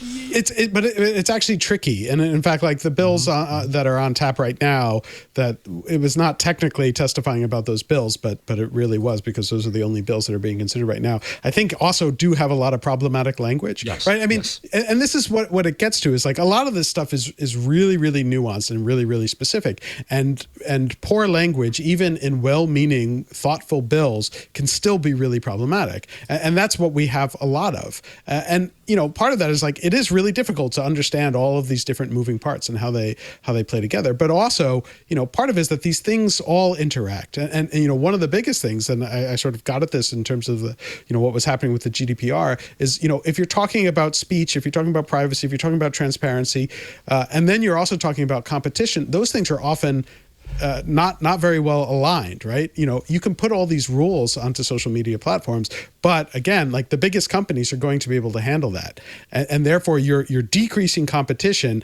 as you're apparently putting in place all these rules to deal with these things. And so, looking at all of that combined and figuring out how do we do this in a way that actually does increase competition and increase innovation without letting companies just run wild with all of our data, and it's a really difficult needle to thread, because those things work at cross purposes with each other, especially if you're not careful, and I don't see anyone who's being really careful about it. It's possible the mistake GDPR made was just being too sweeping. Maybe it would be better to do this a little more piecemeal, a little more thoughtfully, also in a way that it could be refined, improved, or that's key, turned off if it doesn't produce the results you expect. Well, that's always the issue with any law, right? I mean, it's sort of the opposite of way innovation works, right? Innovation is this process of iteration. Try something, right. Get it out there, see what happens, and be ready to continually iterate. Laws are never like that, right? I mean, laws are like, we have this problem, here's the solution, we're going to pass the bill, and then we wipe our hands of it, and maybe 25 years later we'll look back and be like, boy, that was a disaster. Nobody wants to do that. I've argued for a long time. I think it would be great if we had this sort of iterative approach to lawmaking, but that also creates problems, right? Because companies and people are relying on the laws, and if they're constantly changing, that's not great either. So I don't know that there's a perfect solution here, but I do think that there should be a little bit more humility in recognizing that some of these laws have really serious impact, and we should be willing to look at that. Where's your paper going to be, Mike, when you finish it? I'm not sure. I'm working on the paper. It's part of a grant that we got from Knight Foundation, and so it's almost done, and we'll release it somehow, somewhere. Can't wait to see it. Oh, it's very depressing.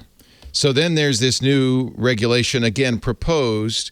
I think part of the problem is the EU has such a Byzantine method of proposing, approving, and then enacting legislation that it's kind of hard to follow it. It has to be, as I understand it, once it's proposed, then it has to be approved, then it has to be approved individual nations. Is that right? They have to enact it individually. Individually. So this is at the status of being proposed.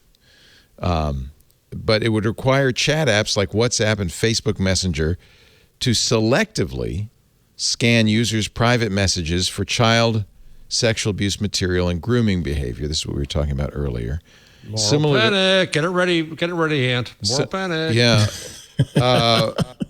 Privacy expert. Listen to what Matthew Green says, and we really trust Matthew Green. This document is the most terrifying thing I've ever seen. It describes the most sophisticated mass surveillance machinery ever deployed outside of China and the USSR. Not an exaggeration. Digital advocacy group. But who can be for child pornography? Right. So anything can fit under that then. And you have the worst of both worlds. Or you can say anything you want, except child pornography. So we're going to watch everything you say, so we can stop you from saying the things we don't want you to say and go get you. It's pardon me for a Gutenberg moment here, but every time there's a new mechanism that allows more people to speak than were heard before, the old incumbent institutions react against it, try to control, try to have panic and fear, partly out of their self-interest, partly just out of moral panic, and eventually we figure it out. But in the meantime, there's going to be a lot of destruction of a lot of the kind of good innovation Mike was just talking about. Ugh. Sigh. The regulation would establish a number of new obligations for online service providers, app stores, hosting companies, any provider of interpersonal communications. But again, this is a proposed law. These things seem to sneak in after the proposals. Is there a comment period? Is there any way people can weigh in? Well, part of the issue with this is that there was some commenting beforehand in which a lot of very smart people explained to the people pushing this bill that it was, literally impossible to do what they wanted. And they just didn't care. It's similar in a lot of ways, though in this case worse. I said earlier that the European approach tended to be more thoughtful than the U.S. approach. In this case, I would say not so much. But this is very similar to the Earn It Act in the U.S., but I think much, much worse in terms of how much of a wrecking ball it's taking to encryption and private communications. This will go through quite a long process before it ever gets anywhere, if it gets anywhere. And so I would imagine that it would improve, but it is starting from such a bad starting point that I don't see how you could do anything along of this nature and not have it be absolutely terrible and extremely dangerous. Oh, well, so what should we do? I mean, we don't even have any, we're not even their constituency. I mean, we just have to sit back and watch, I guess. I mean, speaking up does help, right? And people, and so that more people are aware whether or not our say matters directly to European politicians, perhaps not. Though I have in the past testified before the European Parliament. But getting people who are in the EU to speak up and say this would be a disaster, and we cannot have this happen. And honestly, and this was true of the Earn It Act in the U.S. and others, where for all the talk of how this is necessary for the children, and you have all of the moral panic associated with that, the reality is that this would make most children much less safe, right? If they cannot have secure communications, if they cannot have secure places where they can feel comfortable talking without feeling like they're being surveilled at every moment, that will do a lot more harm to most children than this bill suggests they need to protect children. So I think people need to understand that how much damage this kind of thing actually does to children rather than protect them. Yeah. Meanwhile, I'm looking at Stacy's article on Stacy on IoT. We'll ask her about it, of course, when she comes back. I think in 2 weeks. We need laws and regulations on data use and privacy. She's talking, of course, about the story that we saw that a company, SafeGraph, was selling information about visits to Planned Parenthood. Vice bought, a week's worth of information about who had visited Planned Parenthood for $160. Of course, SafeGraph said, "Oh, that was a mistake. We won't do that ever again." Yeah. Mm-hmm. They didn't say it was a mistake. They got caught. They did say they wouldn't do it again, but then they actually defended it. In the process, it was really obnoxious. If you find the blog post that SafeGraph put up, they basically said, but this is actually good. This is useful data for researchers, and sure, anyone might abuse it, but this had really good purposes. But because people are so mad about it, we're not going to. Yeah, we won't do that. But there's plenty other data brokers who I'm sure would be glad to pick up the slack. But the problem always is it's the use over the gathering. The having knowledge is one matter. How you use it is the matter. And the problem is it's now in the hands of noxious authoritarian people who want to use it against women. Yeah. She also cites the fact that the CDC spent nearly $500,000 buying location data on millions of Americans from another data broker to see if people were following COVID curfews, tracking neighbor-to-neighbor visits, stuff like that. Again, you could see the benefit, but it's also the fact that this information is available and so easy to acquire is very disappointing. But again, calling for laws and regulations on data use and privacy makes sense until you see what a mess has been made by the EU and the U.S. in attempting to regulate tech.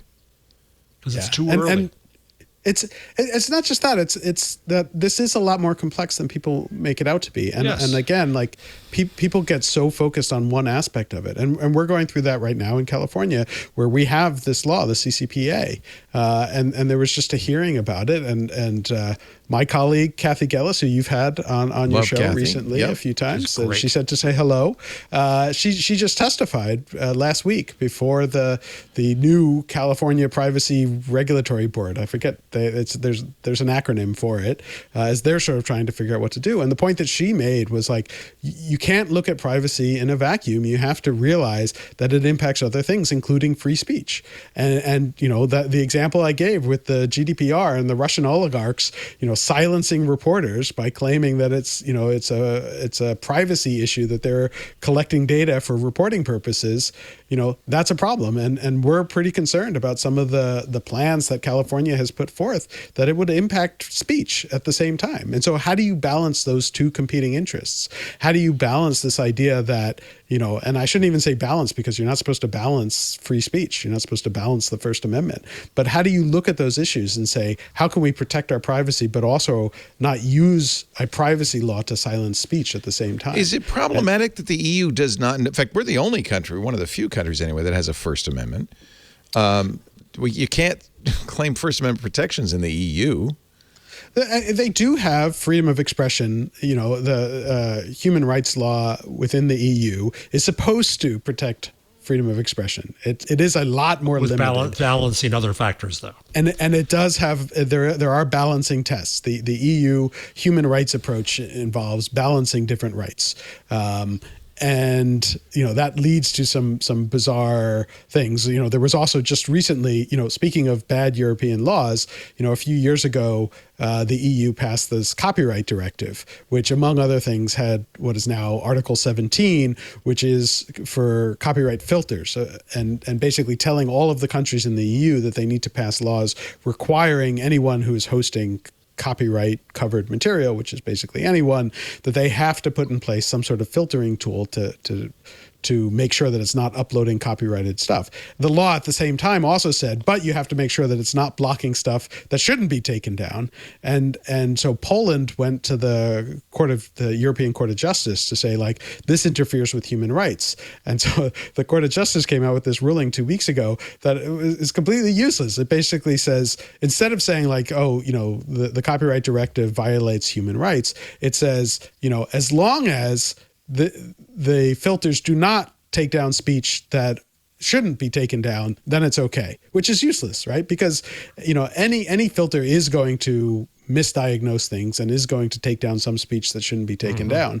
And yet, so now, like, everybody is struggling with this. All the different countries are trying to implement it. Some of them don't care about legal speech. I mean, it seems like France in particular was just like, you know, we have to stop any kind of infringement. If we happen to take down memes and parody, whatever, like, we don't care about that. But other countries are like, well, we're trying to balance these two interests. And the court is now saying, like, you have to get that right. If you get it wrong and you're taking down protected speech, you know, then it violates the human rights charter, or whatever is the basis. And so, like, understanding that these rights, you know, conflict, and how do you manage that is really difficult. And it feels like nobody wants to sort of come in and look at that holistically and sort of recognize how these different things intersect with each other. Instead, they just push a very narrow focus. Like, I agree in general, like, privacy is really important, and we have this free-for-all right now, and I think that's bad, and I think that's dangerous.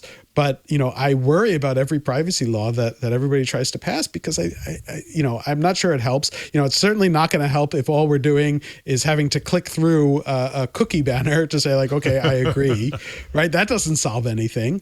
So, like, you know, it would be really nice if we could just take a step back and actually look at all of this stuff holistically and say, what kind of world do we actually want, and why are we not there, and how can we get there? But that doesn't seem like what anyone is doing.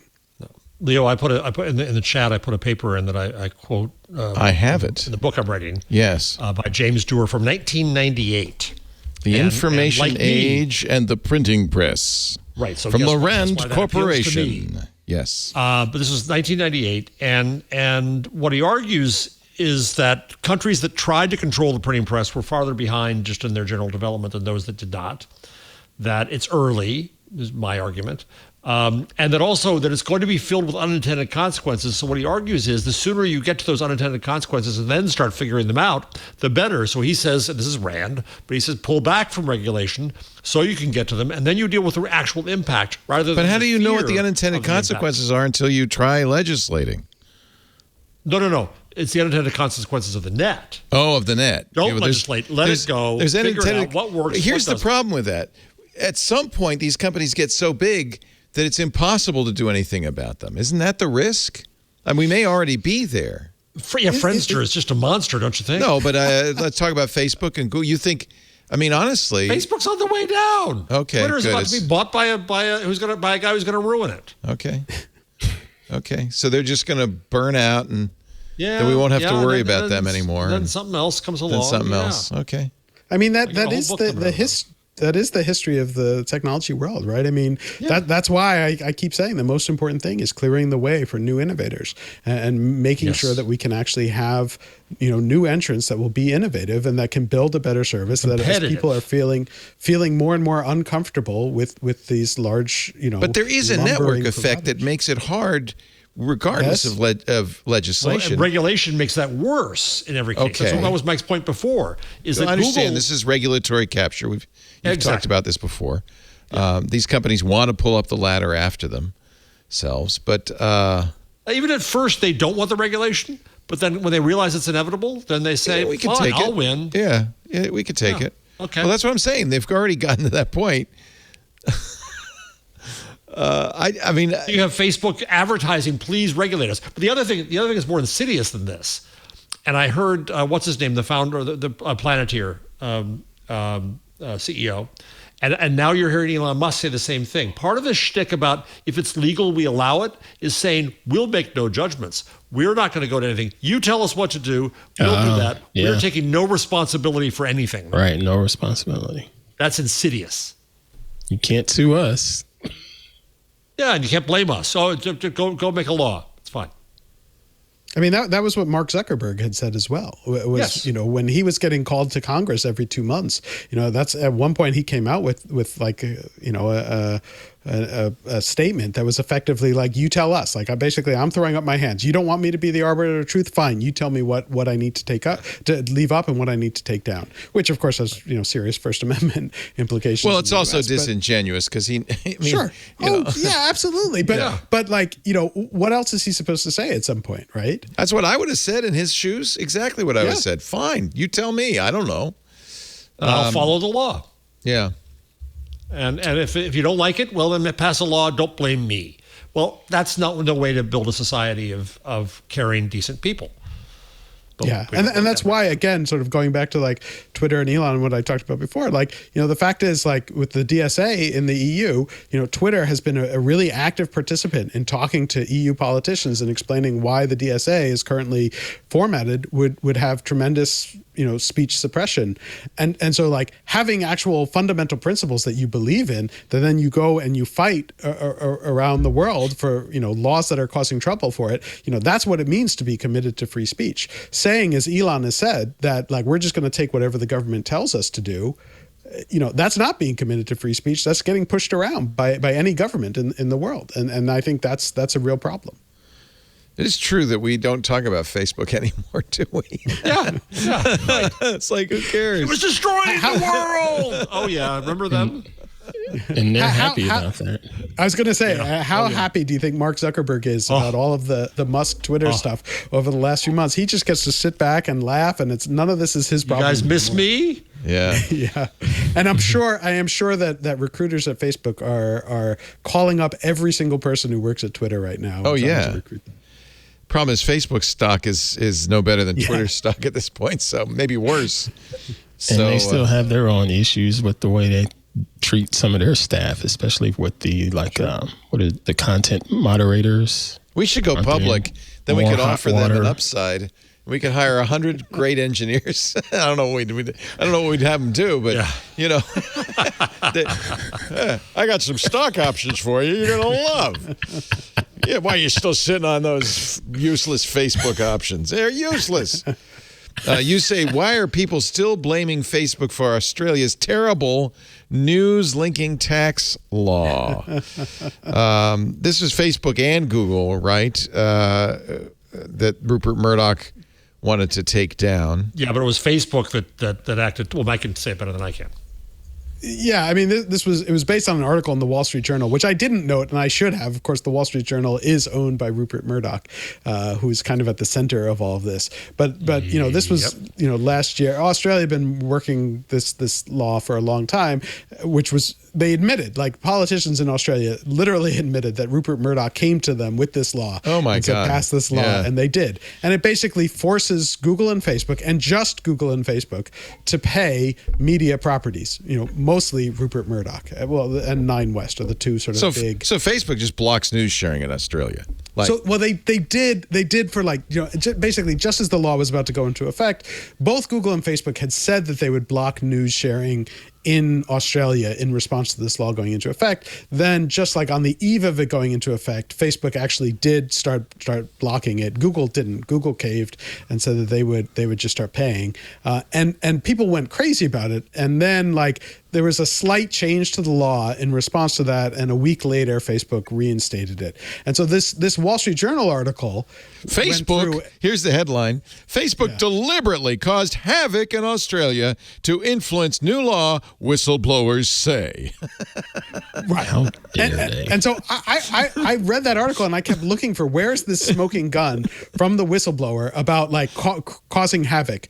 And what you found in the article is they talk about in a whole bunch of early paragraphs about how they didn't just block news, they also blocked some government and some nonprofit websites. And so okay, that's bad in theory, but I kept waiting, and the headline of the article and the subhead of the article implies that was all done on purpose by Facebook execs, and it takes until paragraph 55. It's a very long article. It's in paragraph 55 where they finally say, I counted twice, because I counted 55 and I was like, is that really 55? And I went back and I counted the second time, and it is literally the 55th paragraph where they say, Facebook executives realized, and the reporters at the Wall Street Journal had this, they realized that this was a mistake, that they had blocked too many sites, and they said, we have to fix this. That's in paragraph 55, after they spend all this time talking about how Facebook deliberately tried to block stuff. And they bring in all these things where you're like, as I'm reading, I'm like, this is exactly what, if you're in a position where the law says, if you allow any links to news, you're going to have to pay, then any lawyer in the world is going to say, you block everything that might be considered news. Don't make a mistake. If you make one mistake, you're screwed and you're going to have to pay up. So of course they're going to block everything. And so that's basically the smoking gun, was they had the legal team and the policy team told them, we need to be inclusive in who we block, which is what the law tells them to do, right? If you don't want the law to apply to you, which is what Facebook was saying, then you have to block everything. And then as soon as they realized it was a mistake, basically people at Facebook tried to, walk through and figure out which sites they overblocked and to fix it, which is exactly what you should expect. And the problem is the way the law is written, not the way Facebook acted. And so the whole article was really, really annoying. And, it got a bunch of attention last week because everybody loves, these stories about Facebook being evil. And Facebook might be evil, but in this case, it doesn't appear that they were particularly evil. And when you hear me talk about Murdoch, and I include in that the Wall Street Journal, there is an agenda to media's coverage of the internet. And I'm not saying that this particular reporter, got a call from Rupert saying this or that, but it was not hard to sell this story within the organization. Need to. Yeah. You didn't need to. No. Yeah. And we never in media see the acknowledgement of the conflict of interest of, we hate these guys and think they stole all our money and we want more money from them. And it's a pincer movement in which media have a conflict of interest that is never, ever acknowledged. Yeah. Yeah. It's pretty funny. It's a real problem. And I'm sure they figure if by paragraph 55, you've already made your conclusions. You're not reading this. But Princess Spaghetti Sauce, it's in there. It's in there. It's in there. Hey, we put it in there. Was that actually the sponsor? I can't remember whether it was Princess Spaghetti Sauce. But everybody's too young to know that commercial anyway, right? I thought that was Prego.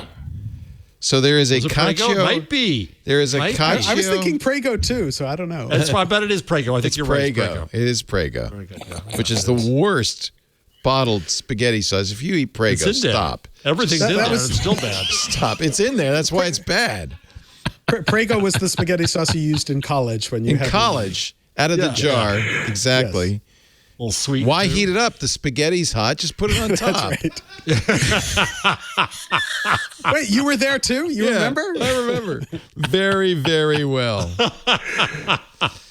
Respect. Well, speaking of pasta, here is what cacio e pepe lady. What is? She became famous for this. All right, I'm gonna play a little TikTok video here. Everyone must try this cacio e pepe pasta sauce from Trader Joe's. That's why. What's because wrong the way with she that? said it. Cacio e pepe. No, everybody loves the way she said it. I like it. It's cacio e pepe. Cacio e pepe. Yeah. Apparently, that went viral. Apparently, yeah. Now people are shouting at her, saying, "Say cacio e pepe." She said her exaggerated accent was just part of her Italian-American background. What are you talking here? Didn't mind the teasing, especially from actual Italians who told her she's saying it incorrectly. Apparently, this is like, it's TikTok. It's amazing. Yeah. It's amazing. Yeah. Wow, Oh my that God, went you guys viral. definitely thought I was like 17, didn't you? 26. I was born in Sorry, 1995. Year of the pig. Okay, bye-bye. She's a little over the top. Yeah. Okay. Unbelievable. You want to be on an elevator with her? Content creators, yeah. Yeah. I'm 26. Okay, thank you. Okay. I won't. The first TikTok from space is just this. You wanted me to play this as well? No, I didn't care. I just put it in there because. Great. Okay, I'm gonna skip that then. I thought you might be interested. It's kind of you like space stuff here. You can listen to a black hole. That's down in the other. That's kind of interesting.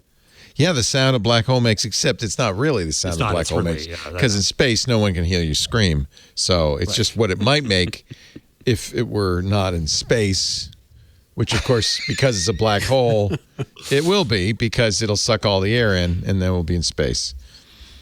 Ohio bill will ban Facebook and Twitter from censoring users. So it's now Florida, Texas, and Ohio.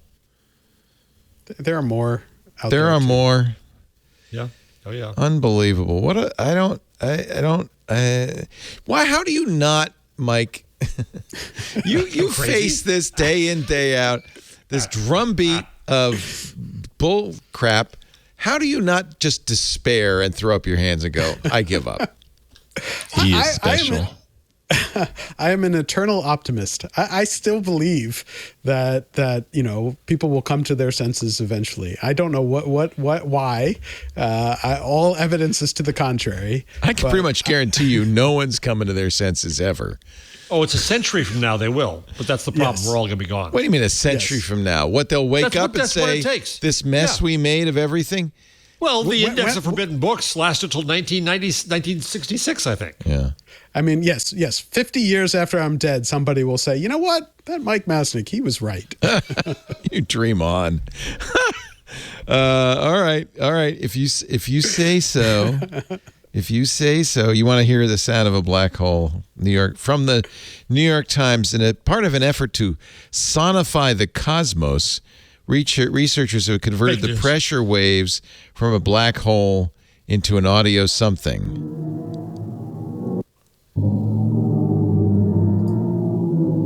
This is the stupidest.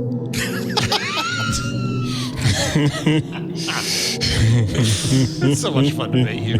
Sound waves of the Perseus galaxy cluster were re-synthesized, in other words, completely made up, after boosting their frequency quadrillions of times, scaling them 57 to 58 octaves above their true pitch, and turning. So, in other words, they couldn't hear it and said they're going to put something You couldn't hear it if you here. wanted to. It's. So, yeah, you did this to annoy me, didn't you? I do. It's so much fun. Unbelievable. Well, you annoy me, I annoy you. It's only fair. Sound of the Perseus galaxy. And then they put like a radar We're thing. going to make it to where you can. A radar thing on it, so it looks like some, it's scientific. So that's science. You can't deny it. It's science, man. I wonder what Mr. Rod Powell and Tariq Malik think of this on This Week in Space. We'll find out. What they think of that. What is it, Friday they do that? Fridays. We'll have to ask them Friday. This Week in Space, twit.tv/TWIS. Clubhouse, we use them as the whipping horse, the stalking horse for sites nobody talks about anymore. Whatever happened, ha ha ha. Well, they just did a C round and have now worth $4 billion. That's what happened, ha ha ha. Another round of financing from Andreessen Horowitz. Participation in DST Global, Tiger Global, and Elad Gil. They raised quite a bit. What did they get? I don't know what they got. This is annoying because all they say in TechCrunch is their valuation is $4 billion, but they didn't say how much money they actually got out of that. So I don't hear as much chatter about Clubhouse, but there are a couple photographers that I talk to fairly regularly, and they still do their little events. Really? Pretty, like every week. Do people show up? Yeah, apparently they keep doing them. Yeah. I uninstalled the app. I haven't heard a word about participate in it, but some of the photographers that I talk to, they still go in every week hosting whatever they're hosting, or they're participating in one that's hosted by somebody else. Like that, it's just a community-based kind of thing. So, it may not be the talk of the town like this Cacio Pepe TikTok, but apparently they're still being used. Everyone I know who used Clubhouse has now switched over to Twitter Spaces. Equally worthless, but okay, fine. By the way, so Jack, speaking of which, Jack, where was it here? Yeah, I have it. Is this Jack's Twitter? Yeah, so Jack was trying to be on Spaces. Look what happened. Here he goes. Can't seem to load or join the space I'm supposed to host now. It's blank. If Jack can't figure out how to do it, by the way, maybe part of the problem is it's got the old name of his company, Square. Well, that's still the brand. It's still Square. Block. It's not Block. But the brand, I saw a commercial. Yeah. So is he the Square head or the Block head? Well, he's both. A boss, so he's the Block head. Ask Lucy. He's both. We'll try to do it another time. Then he says. Somebody says, that's what you get for killing fleets. To which he replies, karma's a bee. Well played. Wow. That's a hot thread. Have you used BeReal? No, I saw that and I was so tempted to download it and then I forgot. And so no, it's a new social app. It's boring according to the New York Times. And the New York Times is on it, by the way. It's boring in a good way. Once a day at an unpredictable time, BeReal notifies its users they have 2 minutes to post a pair of pictures. The pictures are from both cameras, so the front and the back. So if you're in a messed up room or whatever, that's what they're going to get. Somebody really talked boring. about this. You should do this, Ant. Yeah, it's gotten some attention lately. Yeah. Yeah. It's French. They're based in Paris. So I guess it's pronounced Cacio Pepe Real. Founded in 2020. It's been around for 2 years. By April of this year, 7.4 million installs, according to Apptopia. I think I remember seeing this when it came out. Raised about $30 million in venture funding last year. You know why? Because Bitcoin's been down, so they had to find somewhere else to put their money. I'm seeing some stories right now wondering whether Coinbase is going to go bankrupt. Well, they're not, but they had to put in their filing because it's a requirement of the SEC. What would happen if they went bankrupt? So Coinbase is an exchange, a Bitcoin or another cryptocurrency exchange, where a lot of people store, and this would be the mistake you'd be making, store their crypto there using a custodial wallet. You should have a wallet you own because... Like you could forget, like yours? Yeah. Yeah, well, at least I have it. Have is a relative verb there. All you have to do is sit down and remember the password. And by the way, there's hypnosis.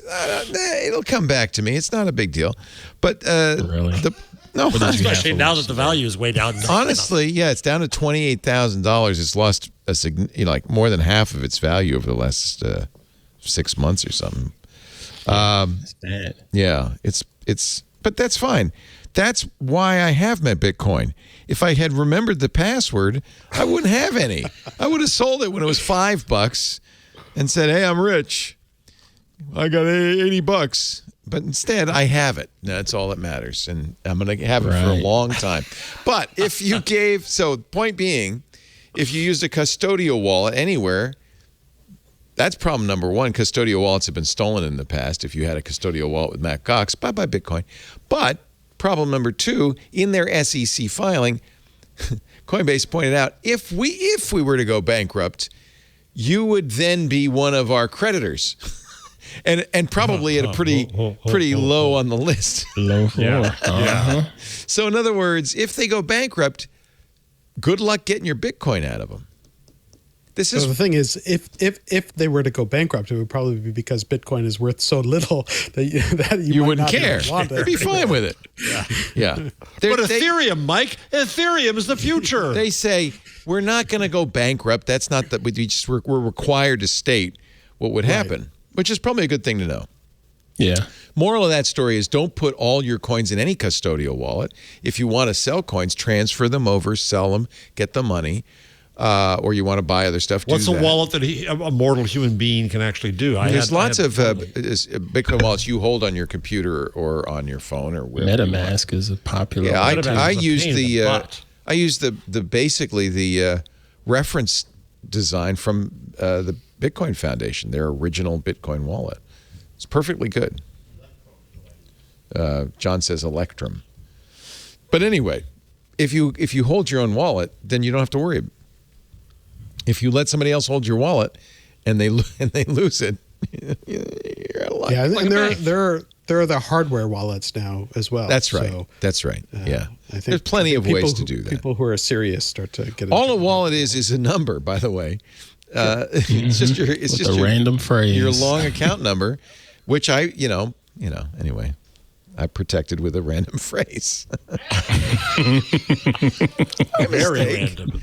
A mistake. Yeah. You want to buy the house where Facebook was created? This is the beautiful San Jose mansion. For the first time since its construction nearly 25 years ago, it is for sale. It's in Mountain View? Where is it? Silicon Valley somewhere. Los Altos.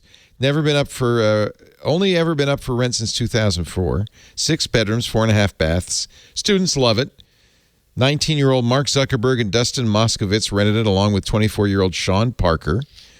That's where they were when they created. Well, the Facebook took off. I guess they created it at Harvard. How much now? How much would you pay? What was the square footage again? Oh, it's big. It's like it's 6 bedrooms or something. Oh, 6 bedrooms. Yeah, 6 bedrooms, 4.5 baths. I don't see the square footage. Asking price, $5.3 million. Oh, I was going to say 7. No. Here is, from the landlady, the first deposit check written by Mark Zuckerberg for the lease of the house. Their rent was $5,500 a month, so he gave her 2 months' rent. Nice handwriting, Mark. But she's got the autograph. I noticed she still has the check. That's good. Look at that. There's a beautiful sunroom at Casa de Facebook. Wow. It's actually a pretty big house for Los Altos, and that's an expensive area. 3,000 square feet. You can get the whole crew in there, Ant. Yeah. Yeah, be good. You could put the pods in. Wouldn't have much anything else in there, but we'd be in there. Well, maybe they'd leave the sign that says cat, Or is that eat? It might be eat. I don't know. I can't tell. Welcome to Pound Town. Somehow I don't think there was a lot of that going on, to be honest with you. Look at that. Beautiful, beautiful home. Oh, man. There's the shower where Mark Zuckerberg bathed and first discovered shower shoes. That's good. There's a gazebo out back. That's fancy. Fancy house. Los Altos is a very nice area. In the movie, there was a swimming pool. Doesn't look like there's actually one. Oh, yeah, you're right. So much for the movie. See, I told you that movie was full of it. Meta has its own retail store. We might have to do a field trip, Ant, you and me. The Meta retail store just opened in Burlingame, California. What would you buy if you went to the Meta retail store? Sir, we can take much better field trips. You know that, right? What would they have? What would they have? There it is. That's what they have. They have some portals. They have the Quest.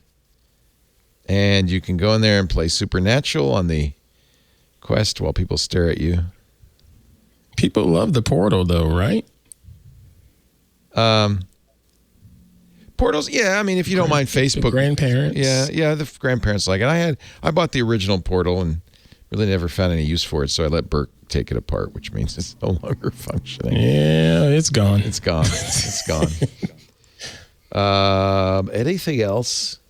I will let you and Mike Masnick, our great guest, and Jeff Jarvis tell me, is there anything else that you want to talk about from this long list? I'm not going to do the change log. We did the change log. Oh, that's fine. We saw it. I think Facebook is saying they're going to not give as much money to news publishers because screw it, we don't need them, and we're. Oh, I'm sorry. Hell with it. Does that affect you?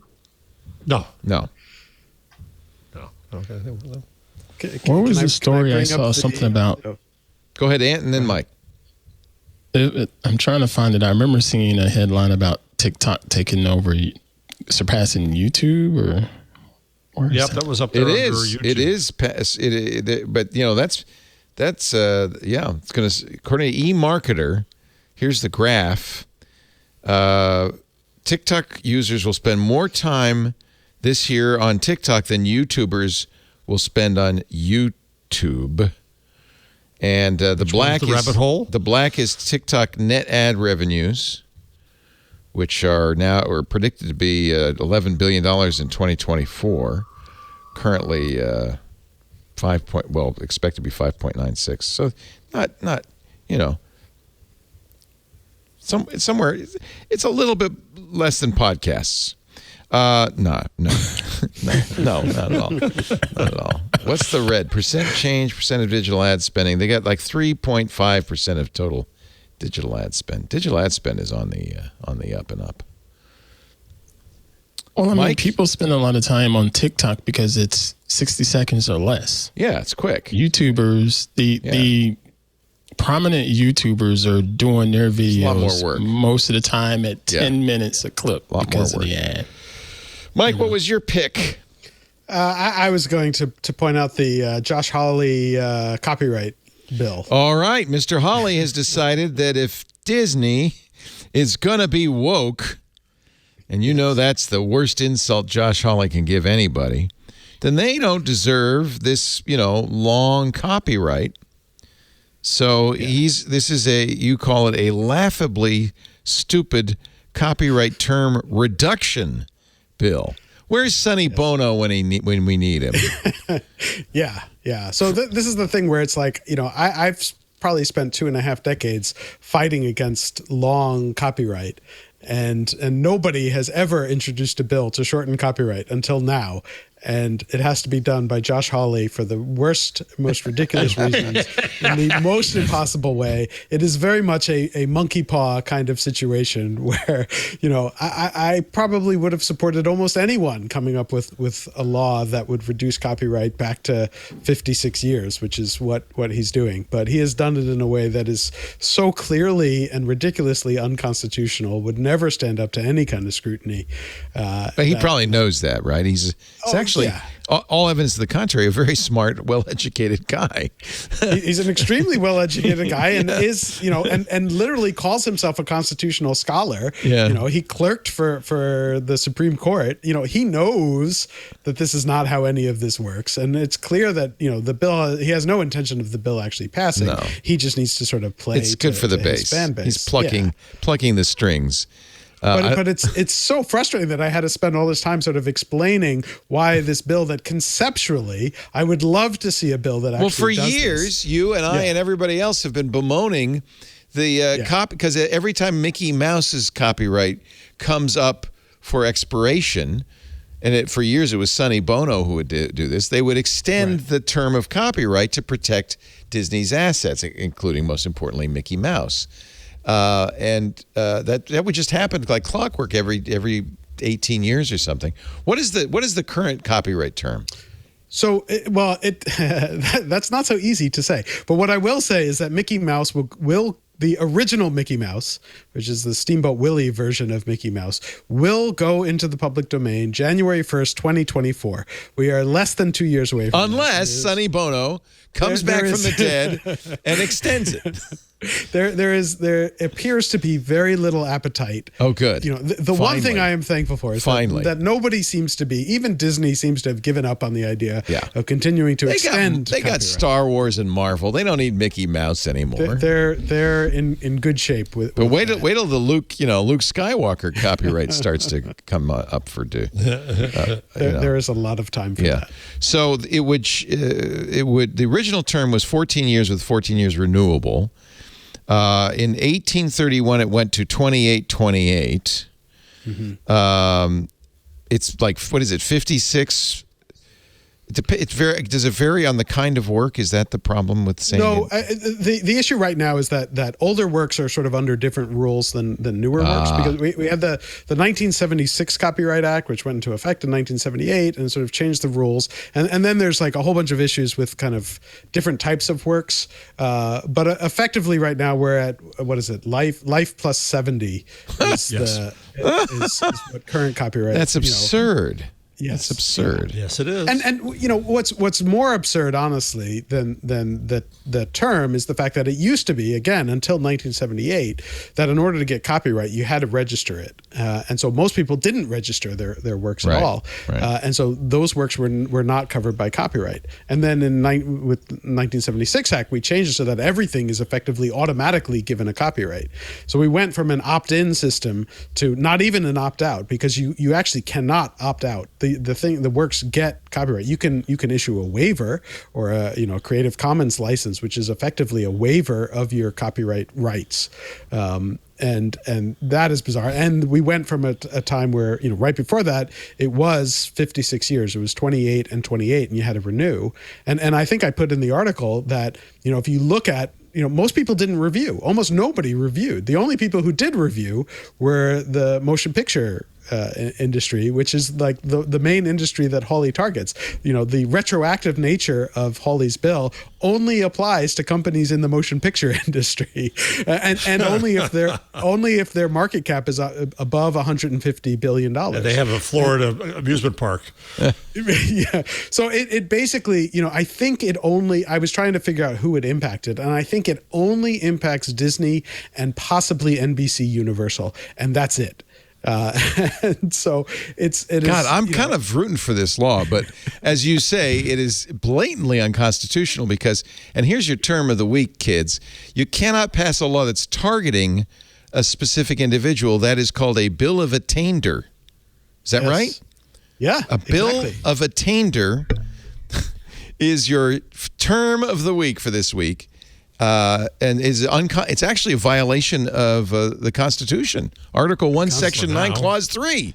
No bill of attainder or ex post facto law shall be passed. It's kind of ex post facto, too, right? It's got 2 strikes against it. Yes. Well, it's retroactive. Yeah. The retroactive ex post facto is a little bit different than retroactive. Oh, okay.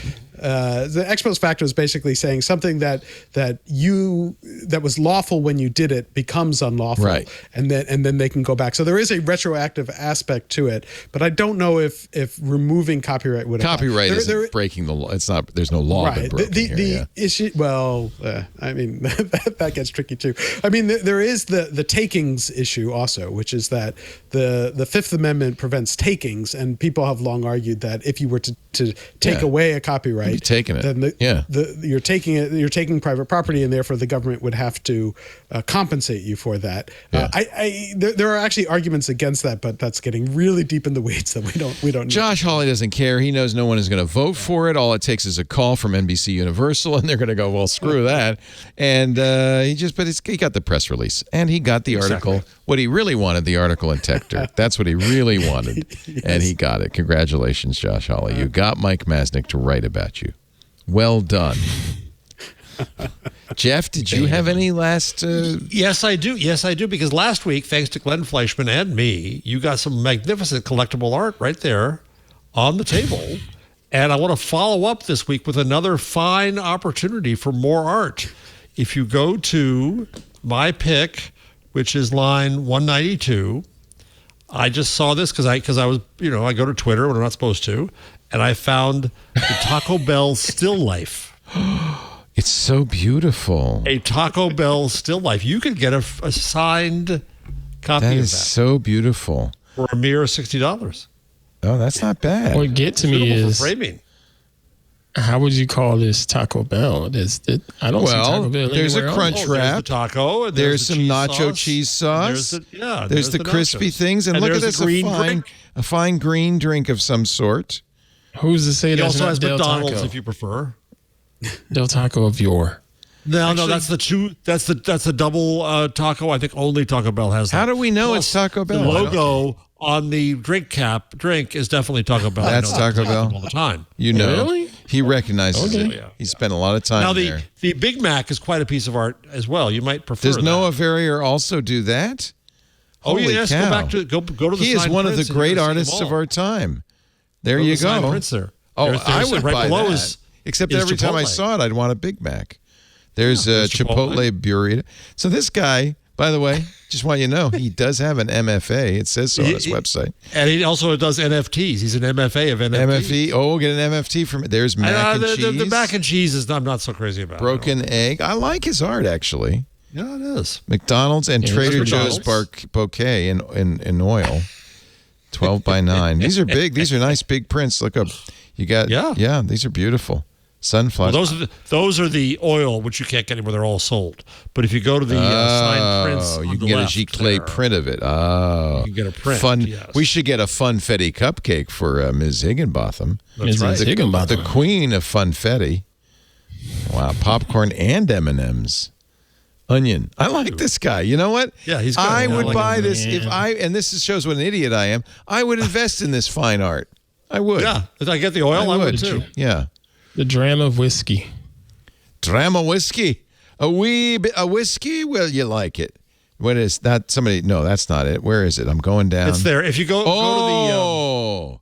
No, there's another one with Keep a cigar. going. There's a couple on there. Oh. They're all sold. Go to Guy signed likes prints. the Guy likes his brown liquor, right? Oh my! Go on the up. There you go. There you go. Oh. There. That's the one. Ooh, good stuff. that is the Aunt Pruitt sold. Yep.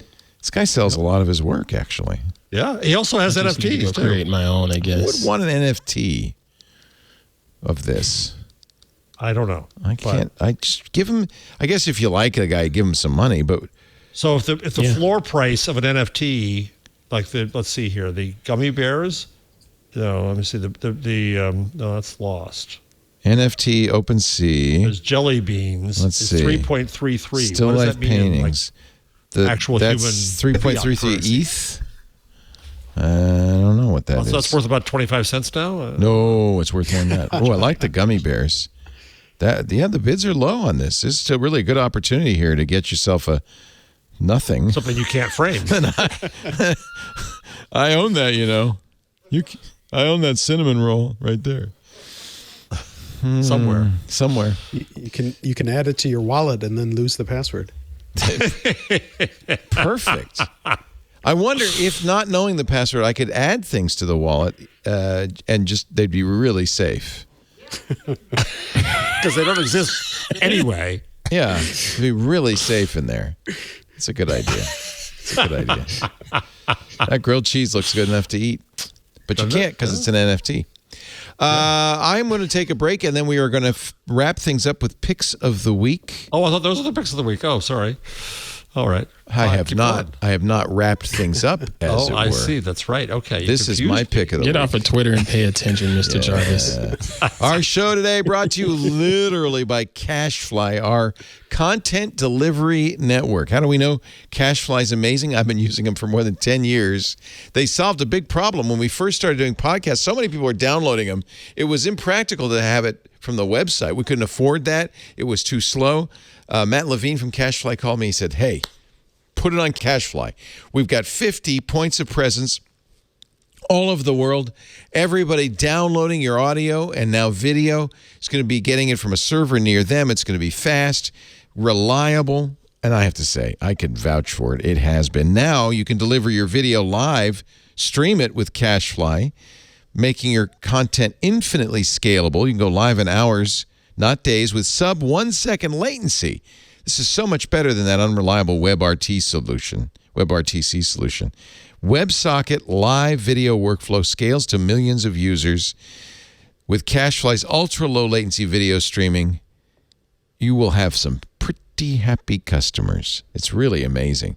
You can reach your audience anywhere in the world, 50-plus locations around the globe. Plus, with CacheFly's storage optimization system, we use this for our podcasts. You take a load off your origin servers, reduce your S3 bills, reduce your bandwidth, and increase your cache hit ratio to 100%. That's nice. CacheFly's storage optimization system. They also offer fully managed CDN solutions. With CacheFly's Elite Managed package, you'll get VIP treatment, 24/7 support, and response time in less than an hour. They are, I have to tell you, the best. Our support guys at CacheFly are so great. And it's always our fault, frankly, never theirs. We've never had a problem with CacheFly. So what do you get? Ultra-low latency video streaming for more than 1 million concurrent users. Lightning-fast gaming, delivering downloads faster with zero lag, glitches, or outages. Mobile content optimization that offers automatic and simple image optimization so your site loads faster on any device. Multiple CDNs for redundancy and failover. Intelligently balancing your traffic across multiple providers. It's 10 times faster than traditional methods. On 6 continents, 30% faster than other major CDNs with a 98% cache hit ratio. And CacheFly has been perfect in the last 12 months, 100% availability. 100%. Best of all, the best support ever. 24/7, 365-day-a-year priority support, so they'll always be there when you need them. We are such fans. We are so grateful to CacheFly because they really saved my bacon back in the day, and they still do it. When you get our shows, you're getting it from CacheFly. Right now, if you want to be on CacheFly too, just go to twit.cachefly.com. They're giving away a complimentary detailed analysis of your current CDN bill and usage trends. See if you're overpaying 20% or more. Go to twit.cachefly.com. We thank them so much for their support of This Week in Google. Mike Masnick, do you have a pick? Anything you're up these days excited about? Yeah, I was actually debating because I have a few things, but I'll go. You could do all of them. I'm fine. We're not in a hurry. All right. Well, I'll see. But I have something that I have, unfortunately, probably for my wallet, gone deep into the world of mechanical keyboards recently. Oh yeah, baby. Oh yeah. Oh damn. Oh yeah. Heart. and I was asking people on Twitter for some thoughts and advice, and in particular on the difficulty of learning to use an ortholinear keyboard, which is where instead of staggered like a regular keyboard, all the keys are straight up and down. And amazingly and wonderfully, someone on Twitter said that they had one that they had never learned to use, and said that they would send it to me free of charge. And so I got it, and about a week ago I started learning, and I'll hold it up here, how to use this Atreus keyboard, and it is the most amazing thing. I love this thing. I can't. What makes quite it ortholinear? why. It's not the swoopy doopy thing. That's ergonomics. The fact is that the keys are like one on top of each other directly. If you look at your keyboard, they're slightly staggered. They're staggered. Yeah, they're in diagonals. So they're straight up and down. It's like a grid. Right. And so they say that's actually better for your fingers, and it is more ergonomic. But there is a learning curve. And though it was actually much quicker than I expected. Like I heard people who said it took them like 2 months of regular usage to get back up to their former typing speed.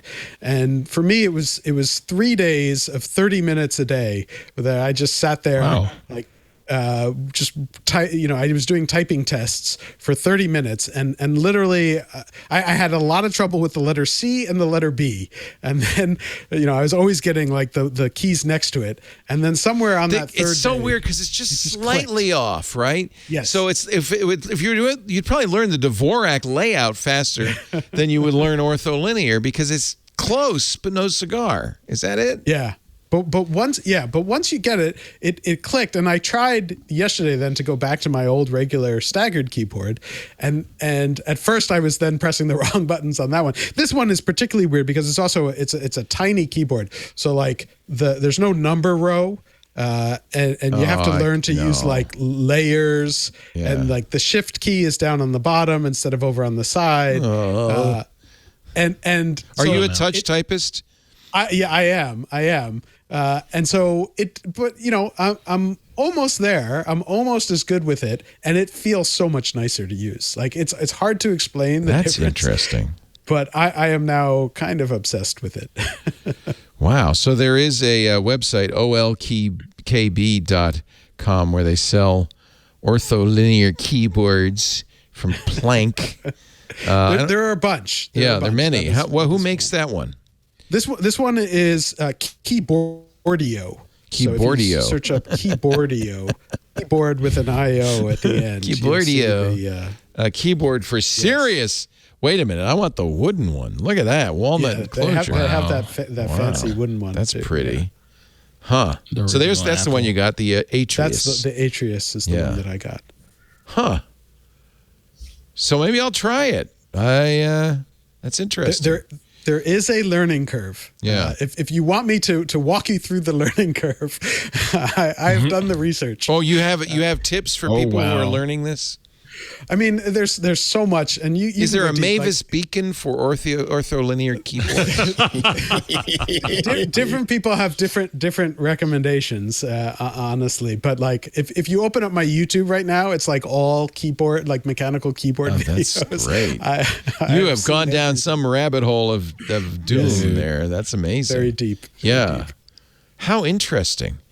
I had never heard of these, and I like keyboards. I'm very interested in keyboards.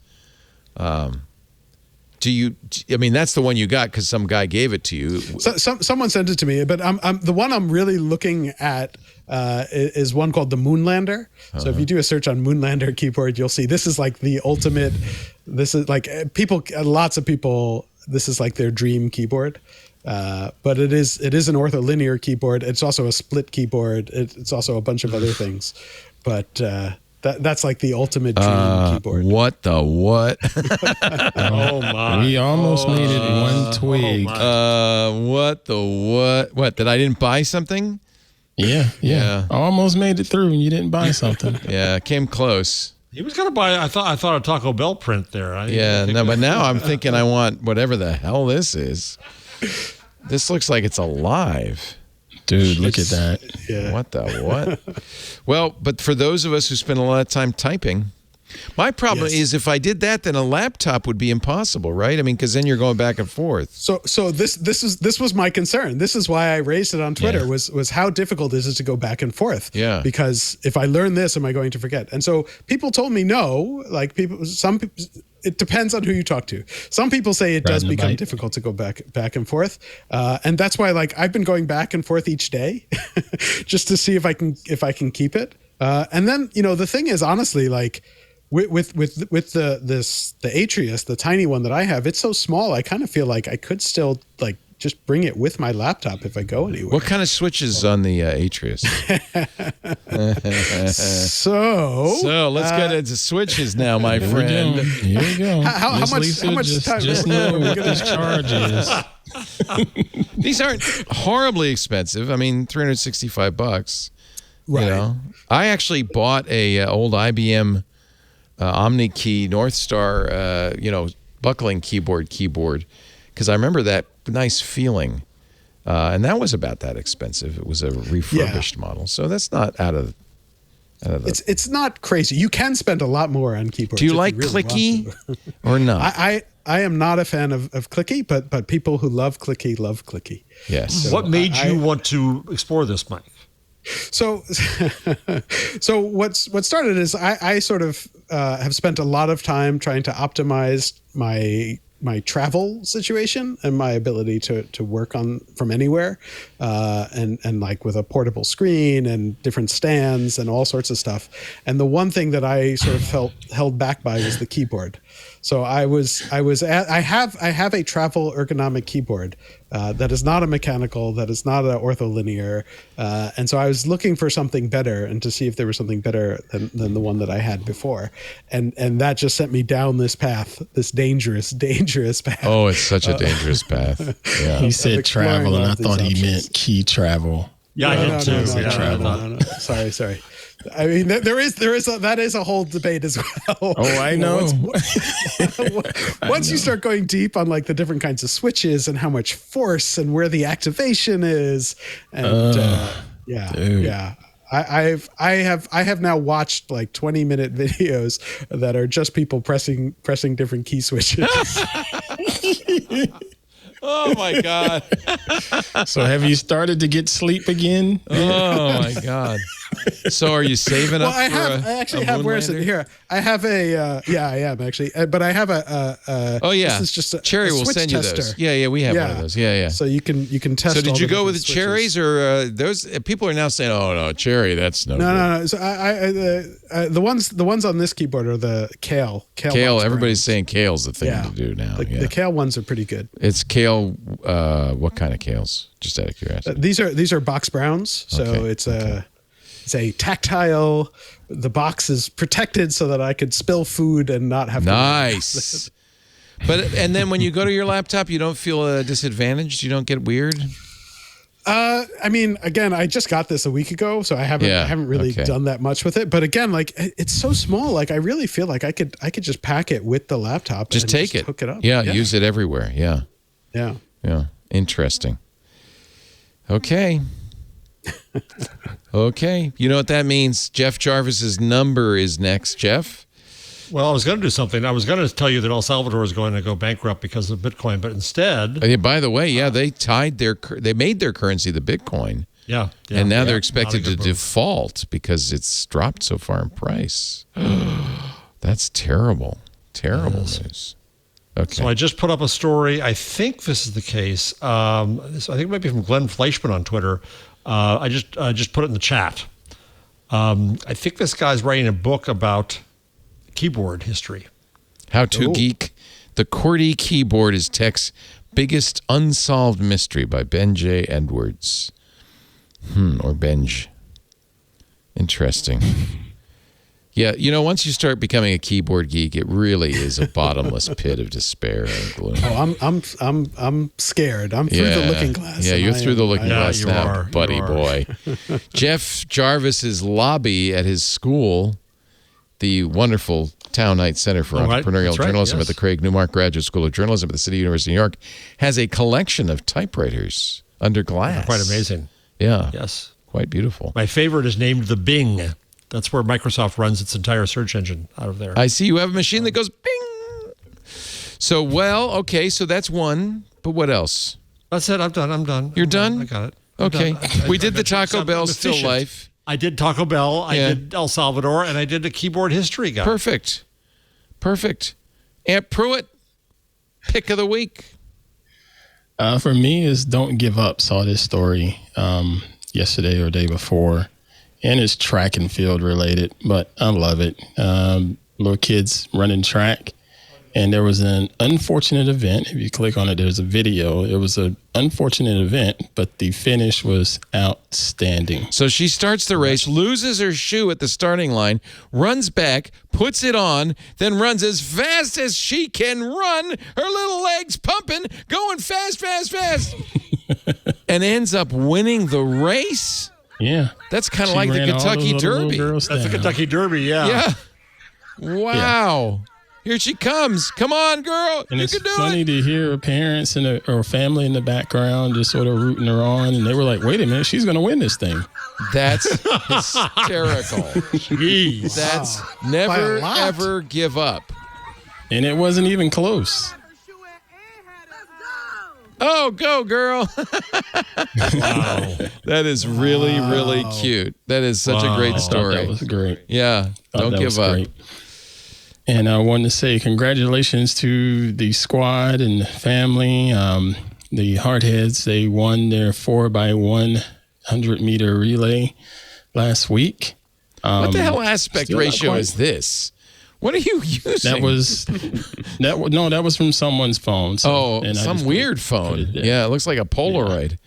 Yeah. Okay. But they won last week. They had a decent time still. This is a relay race, huh? Nice. Yep. But they got the championship 4x100 and qualified for the next meet. Nice. And then Hardhead. This is Hardhead at the anchor. Right here with the headband there. Yeah. Whoa, look at him go. Whoa. He's fast. He just opened that whole thing up, close. Man. He's just not even close. He could have lost his shoe. But, yeah. He still would have won.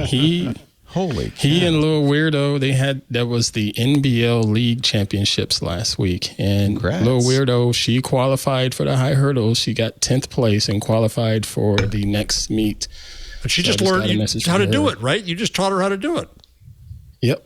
And she's in for a tough one for sure. But I'm just so happy for her and proud of her. So she inspired by the boys? Is she like, oh, if they can do it, I can do it?